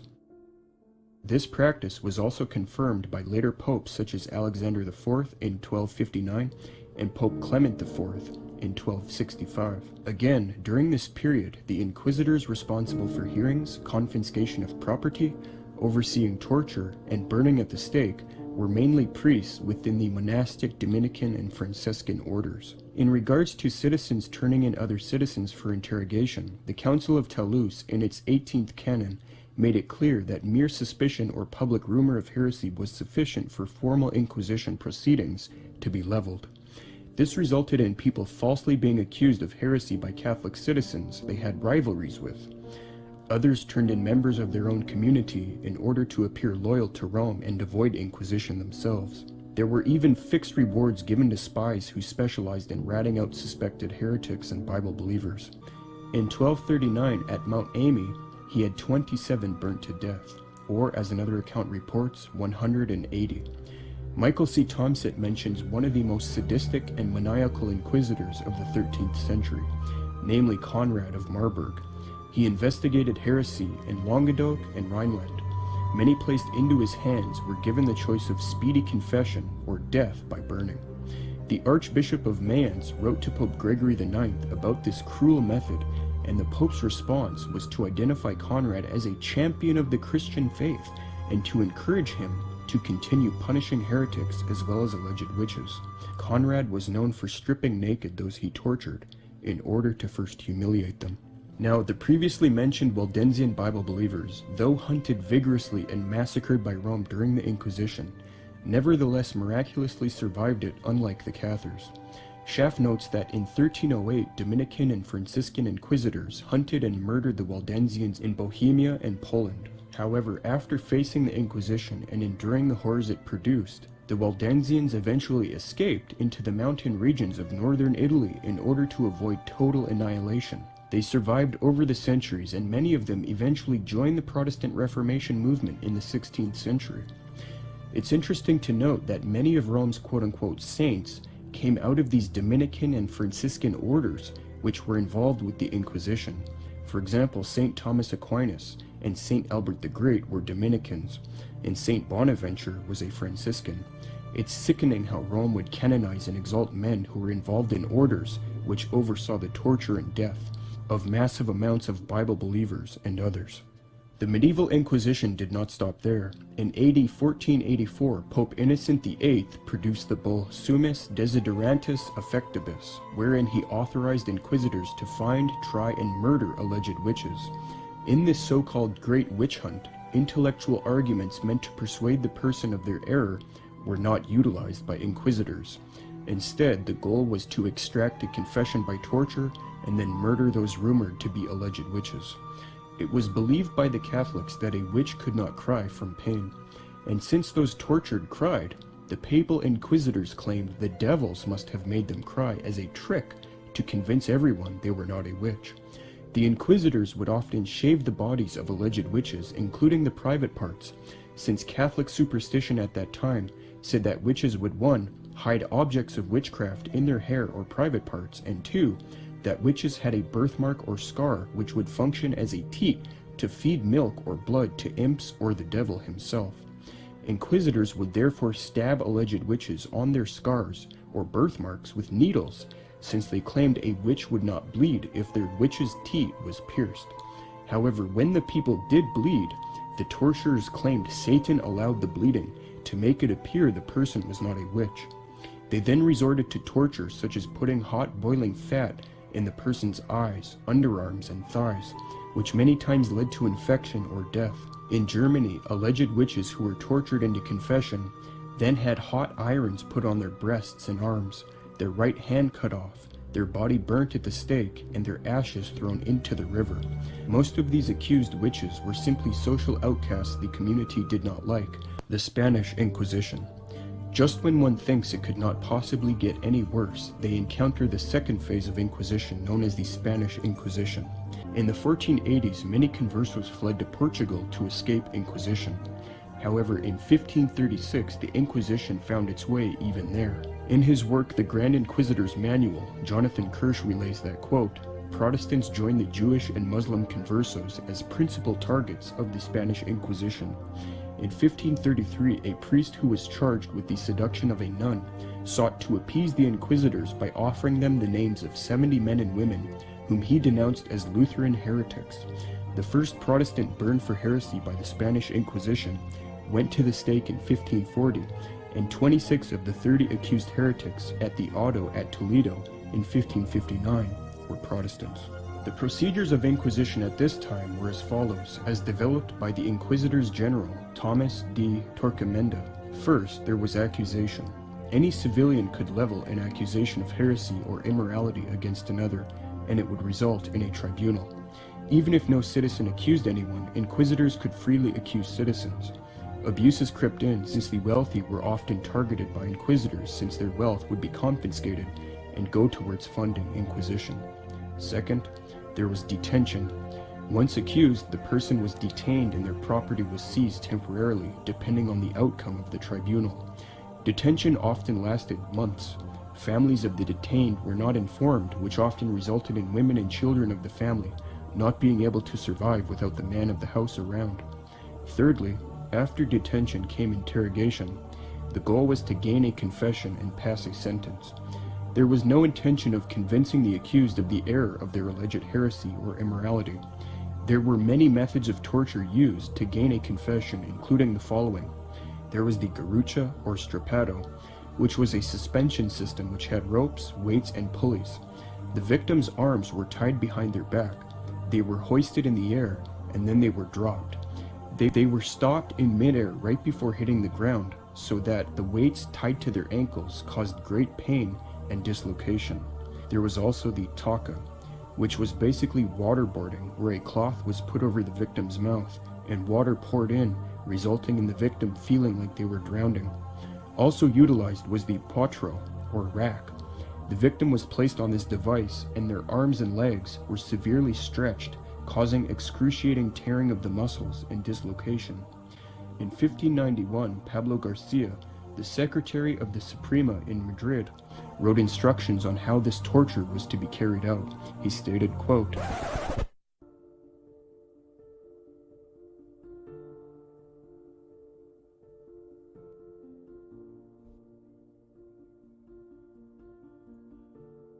According to new chronology, the traditional chronology consists of 4 overlapping copies of the true chronology, shifted back in time by significant intervals with some further revisions. Femenko claims all events and characters conventionally dated earlier than the 11th century are fictional and represent phantom reflections of actual Middle Ages events and characters brought about by intentional or accidental misdatings of historical documents. According to Femenko, this led early chronologists to believe, or choose to believe, that those accounts allegedly happened thousands of years before. The originals, regrettably, and were conveniently lost. For example, the oldest extant manuscripts of monumental treatises on ancient Roman and Greek history, such as Annius and Histories, are conventionally dated AD 1100. More than a full millennium after the events they describe. They did not come to scholars' attention until the 15th century. According to Femenko, the 15th century is probably when these documents were first written. Central to Femenko's new chronology is his claim of the existence of a vast Slav Turk empire, which he called the Russian Horde, which he says played a dominant role in Eurasian history before the 17th century. Various peoples identified in ancient and medieval history, from the Scythians, Huns, Goths, Bulgars, through the Polyan Dalubi, Drevlian Pechenegs, to, in more recent times, the Cossacks, Ukrainians, and Belarusians, are nothing but elements of the single Russian horde. For the new chronologists, peoples such as Ukrainians, Belarusians, Mongols, and others who assert their national independence from Russia are suffering from historical delusion. Femenko claims that the most probable prototype of the historical Jesus was Andronicus I Komnenos, allegedly AD 1152 to 1185. The emperor of Byzantium, known for his failed reforms, his traits and deeds, reflected in biographies of many real and imaginary persons. The historical Jesus is a composite figure and reflection of the Old Testament prophet Elijah, 850 to 800 BC, ? Pope Gregory VII, 1020, ? 1085. Saint Basil, Caesarea, 330 to 379, and even Li Yuanhao, also known as Emperor Jingzong, or Son of Heaven, Emperor of Western Qi, who reigned in 1032 to 1048. Euclides, Bacchus, and Dionysus. Femenko explains the seemingly vast differences in the biographies of these figures as resulting from differences in languages, points to view and time frame of the authors of said accounts and biographies. He claims that the historical Jesus may have been born in 1152 and was crucified around 1185 on Joshua's Hill overlooking the Bosphorus. Femenko also merges the cities and histories of Jerusalem, Rome, and Troy into New Rome, which equals Gospel Jerusalem in the 12th and 13th centuries, which equals Troy, which equals Yoros Castle. To the south of Yoros Castle is Joshua's Hill, which Femenko alleges is the hill cavalry depicted in the Bible. Femenko claims the Hagia Sophia is actually the biblical Temple of Solomon. He identifies Solomon as the Sultan of the Sultan of Suleiman the Magnificent, 1494 to 1566. On the other hand, according to Femenko, the word Rome, in parentheses, is a placeholder and can signify any one of several different cities and kingdoms. He claims the first Rome, or ancient Rome, or Mizraim, is an ancient Egyptian kingdom in the delta of the Nile, with its capital in Alexandria. The second and most famous New Rome is Constantinople. The third Rome is constituted by three different cities: Constantinople again, Rome in Italy, and Moscow. According to his claims, Rome in Italy was founded around AD 1380 by Aeneas, and Moscow can refer to different cities at different times. And the word Israel did not define a state, even not a territory, but people fighting for God. For example, French St. Louis and English Elizabeth called themselves the King and Queen of Israel. He claims the parallelism between John the Baptist, Jesus, the Old Testament prophets, implies that the New Testament was written before the Old. Femenko claims that the Bible was being written until the Council of Trent, 1543 to 1565, when the list of canonical books was established, and all apocryphal books were ordered to be destroyed. Femenko also claims that Plato and Plotinus are one and the same person. According to him, some texts by or about Pletho are misdated and believed to be texts by or about Plotinus or Plato. He claims similar duplicates for Dionysius the Areopagite and Dionysius Patavius. He claims Florence and the House of Medici bankrolled an important role in the magnificent Roman and Greek past. Femenko and his colleagues make numerous claims. Historians and translators often assign different dates for the same accounts in historical events, creating multiple phantom copies, and that these events are often misdated by centuries or even millennia and end up incorporated in conventional chronology. And this chronology was incorporated by Joseph Justus Scaliger in the Evsili Pampili and the Thesaurus Temporum, 1583 and 1606.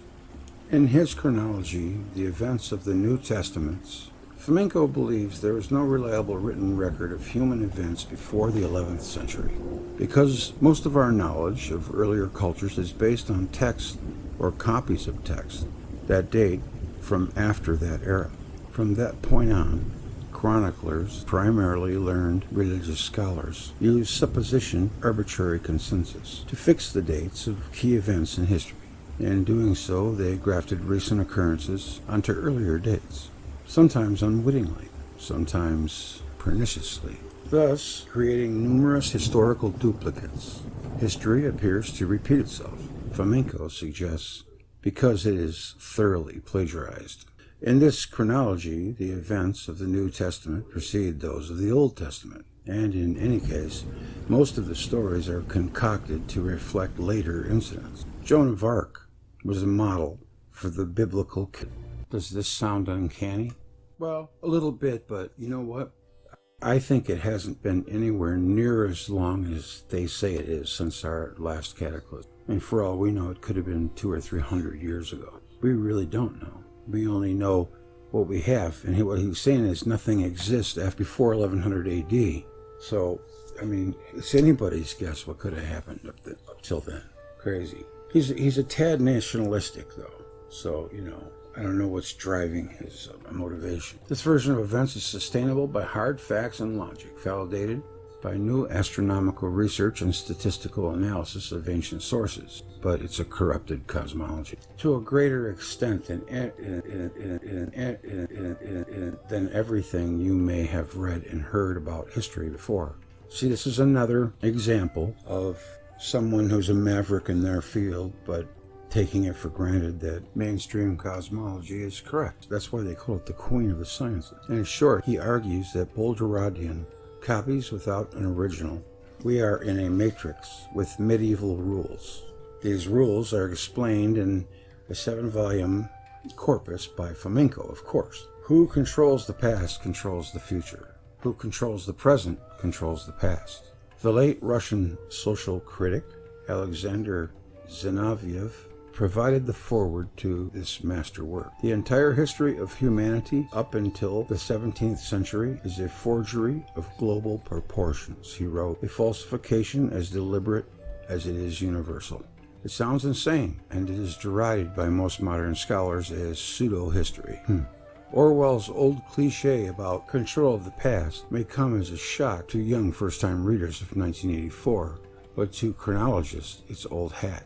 Historical chronology, wrote the German historian Dietrich Hermann Hegzwitsch in 1854, is necessary to furnish a principle of order and to promote the orderly arrangements of social life.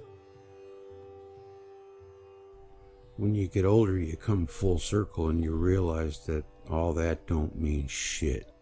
It's better to be home, which is sweet sanctuary. The murkiness of humanity's timeline is an age-old problem. Absent a solution, society itself cannot function. Entire religious schisms turn on how church fathers set the dates for certain biblical events. This stuff is important. Indeed it is. Mainstream cosmology is corrupt. Have a champagne taste and a Kool-Aid pocketbook. One might wonder why we should want to revise the chronology of ancient history today and base our revision on new empirical statistical methods. It would be worthwhile to remind the reader that in the 16th and 17th century, the chronology was considered to be a subdivision of mathematics, archaeological dating, dendrochronological dating, paleographical dating, numismatic dating, carbon dating, and other methods dating of ancient sources and artifacts known today are erroneous, non-exact, or dependent on modern chronology. No single document in existence can be reliably dated earlier than the 11th century. Most ancient artifacts you may find other than consensual explanation. Histories of ancient Rome, Greece, and Egypt were crafted during the Renaissance by humanists and clergy, mostly on the basis of documents of their own making. The Old Testament represents a rendition of events of the 14th to 16th centuries AD in Europe and Byzantium, containing prophecies about future events related in the New Testament, a rendition of events of AD 1152 and 1185. The history of religions runs as follows. The pre-Christian period, before the 11th century, the birth of Jesus. Bacchic Christianity, 11th and 12th centuries, before and after the life of Jesus. Christianity, 12th to 16th centuries, and its subsequent mutations into Orthodox Christianity, Catholicism, Judaism, and Islam. The Alchemist of Claudius Ptolemy, traditionally dated to be around AD 150 and considered the cornerstone of classical astronomy, was compiled in the 16th and 17th centuries from astronomical data of the 9th to 16th centuries. 37 complete Egyptian horoscopes found in Dendera, Esna, and other temples have unique valid astronomical solutions, with dates ranging from AD 1000 up to as late as AD 1700. Vocabulary of Egyptian astronomical symbols, once applied to horoscopes from temples, allows for extraction of unique dates of eclipses. Astronomical data therein contained is sufficient for unique dating. There are symbols allowing for astronomical interpretations, and the symbols do not change from one temple horoscope to another. The horoscopes from temples sufficient contain data about eclipses visible, eclipses visible in Egypt, allowing their exact pinpointing of the time axis. The Book of Revelation as we know it contains a horoscope dated to 25th September, 10th of October, 1486, compiled by Kabbalist Johannes Reuchlin.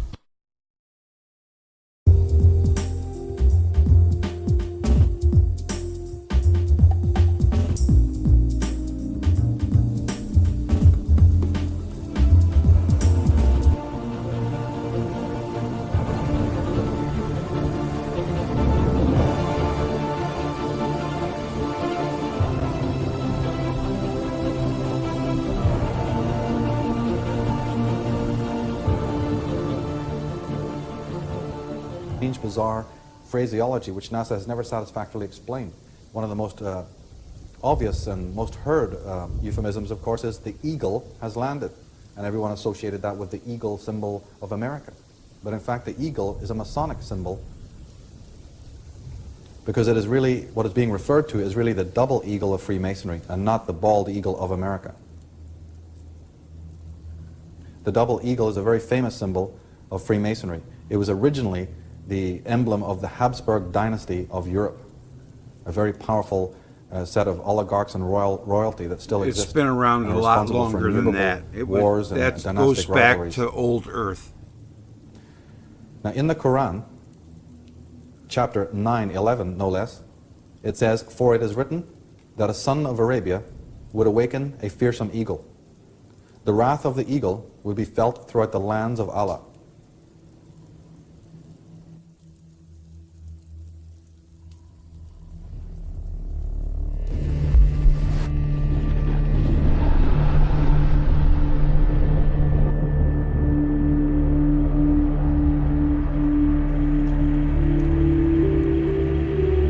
Already near the end.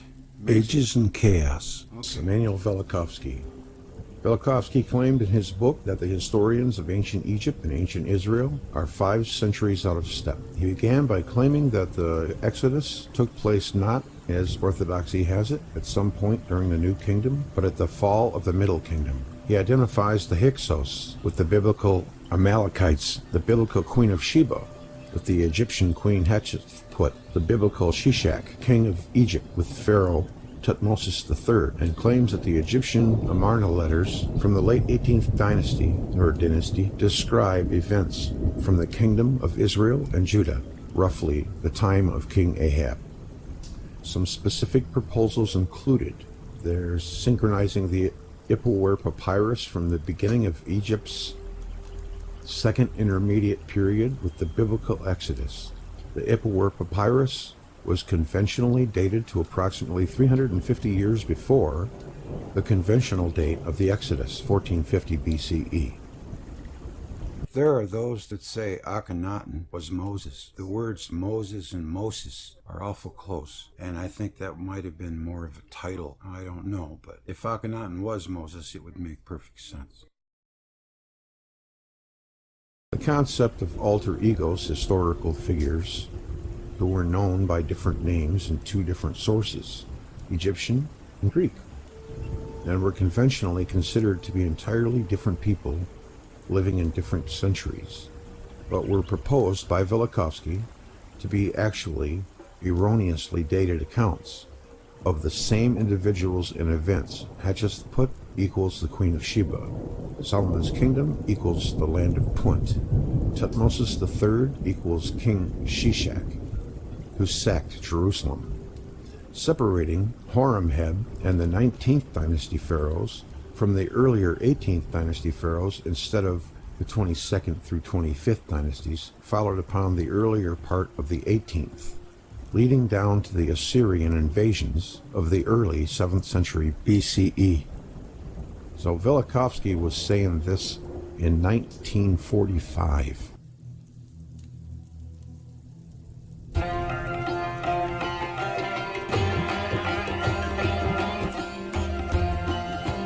Be wary of mathematicians, especially when they tell the truth. St. Augustine. He who controls the past controls the future. Who controls the present controls the past. Orwell. According to sources, the imperial cult were the bigwigs, or movers and shakers of the day. They had ceremonies. They had many centers that later transformed into the Christian cult. After the change of dynasties, they felt the need to create their own mythology. They did it through the writing of the Gospels, and they deified Titus, the Roman emperor. The theological structure in the Gospels is the same one that was presented to the Roman Senate. Titus was declared the Son of God. The Arch of Titus, that still stands today, is inscribed to the divine Titus, Son of God. They spread their propaganda using the media of the day, the roads of Rome. The richest family in the world at the time, the Alexanders, funded this campaign. Who were the Alexanders? They were a Jewish family that served as tax collectors in Egypt. One of the members of the Alexander family was Philo of Alexandria, who was writing and combining Jewish beliefs as well as Roman and Greek pagan beliefs of the day. The symbols I of think they paganism were running the transferred show. into the church. For example, the title of the chief pontiff of Rome was transferred into the Roman Catholic Church. And I have to admit, it's so confusing that it would be impossible for someone to confuse the issue. You got this group saying this, you got that group We saying live in a that, world you of got this patsies. group saying that, and then you got the lunatic fringe saying whatever comes to mind.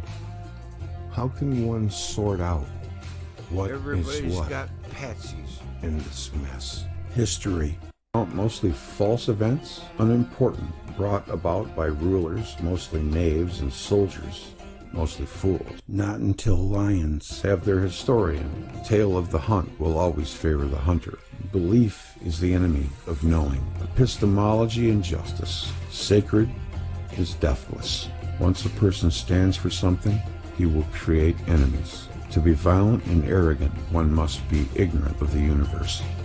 You know, they say that Catholic religion is sun worship, but there's a whole lot of Saturn iconography in their sun worship. I think it's the first sun that they worship, their black robes. Both sides aren't without their propaganda. The truth is probably so far out, it would be hard to believe. When they do You things, know, they I pay bet attention. Americans are the most brainwashed, sidereal propagandized time. people on the face of the earth. Our mainstream media makes Joseph Goebbels look like a kindergartner with a crayon, and they haul out the biggest lies. Everything that NASA has found on these planets, we haven't the first clue of. We can guess, and we got some pretty good guessers, but we don't really know. But some of the things that I've seen are very tantalizing. They lead me to believe that the Earth is an outpost, and there's another human race on another planet going around another star, and they're probably thousands of years ahead of us. And those little grays that they see, those are probably androids just making sure we don't blow ourselves to kingdom come. As far as our ancient history, it's like everything else. It's just all blurred and messed up. Situation normal, all bleeped up. Or FUBAR.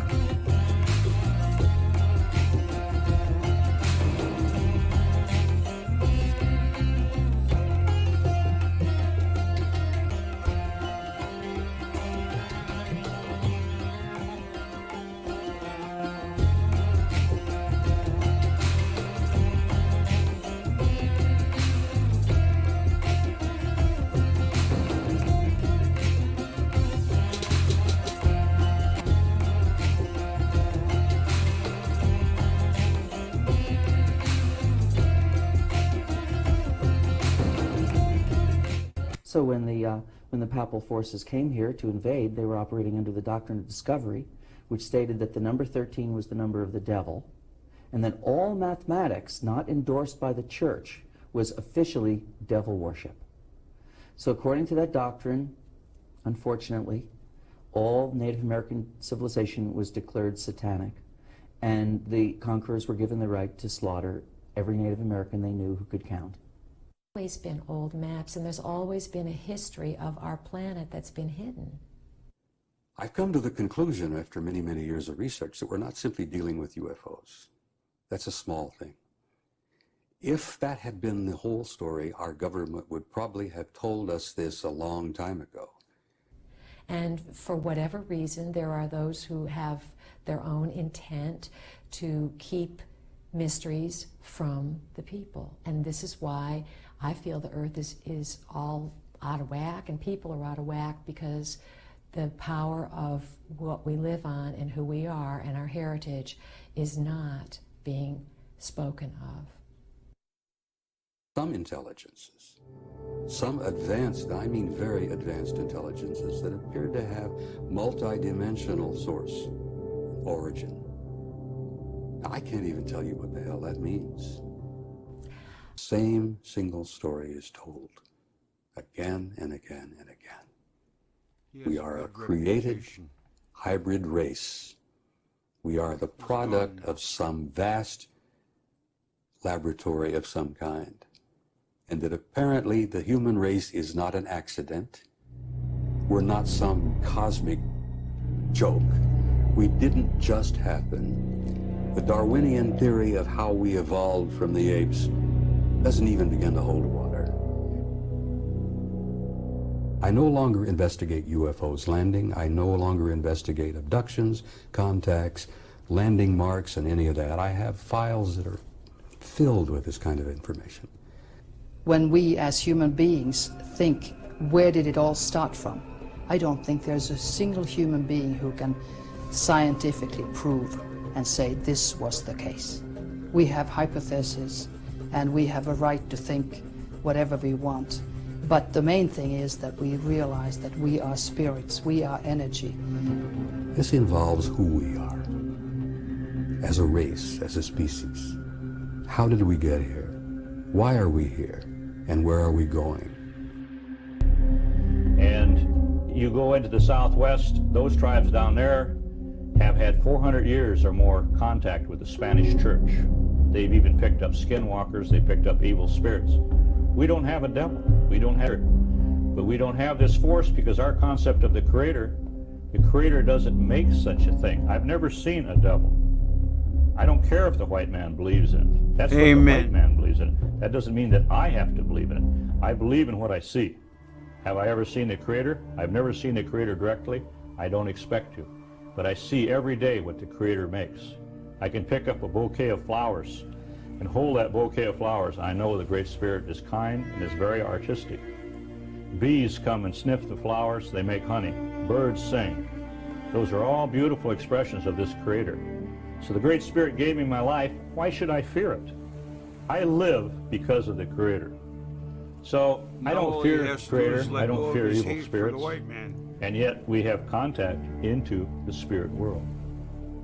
And that is what is powerful. All the evil deeds that have been done. None of us come out in a cookie cutter. To me, human beings are the only beings that know we're going to die on Earth. Yet they show no concern at all for what kind of legacy they leave. People are smart. They figure things out. They should know that. I guess what would be the worst thing for me would be what kind of legacy I left. I would think that these people being in the positions they were in would think the same thing. They thought nothing of life at all. That's puzzling. I was raised by a Christian mother and Christian father. I never saw anything like that. It was all, peace and love and all that. But man, what an ugly past it comes from. Once one thing opens your eyes, then everything becomes suspect. And then they start dropping like flies. In all my life, I've only seen one leader in history that cared about what kind of legacy he left. Kennedy was president. America was loved all over the world. It sure isn't like that anymore. What happened? I made this video over a year ago, so I tried to leave it in as much of its original form as I could. John Kennedy was our best leader, our best chance to change the world. And we lost him. All free men, wherever they may live, are citizens of Berlin. And therefore, as a free man, I take pride in the words, Ich bin ein Berliner.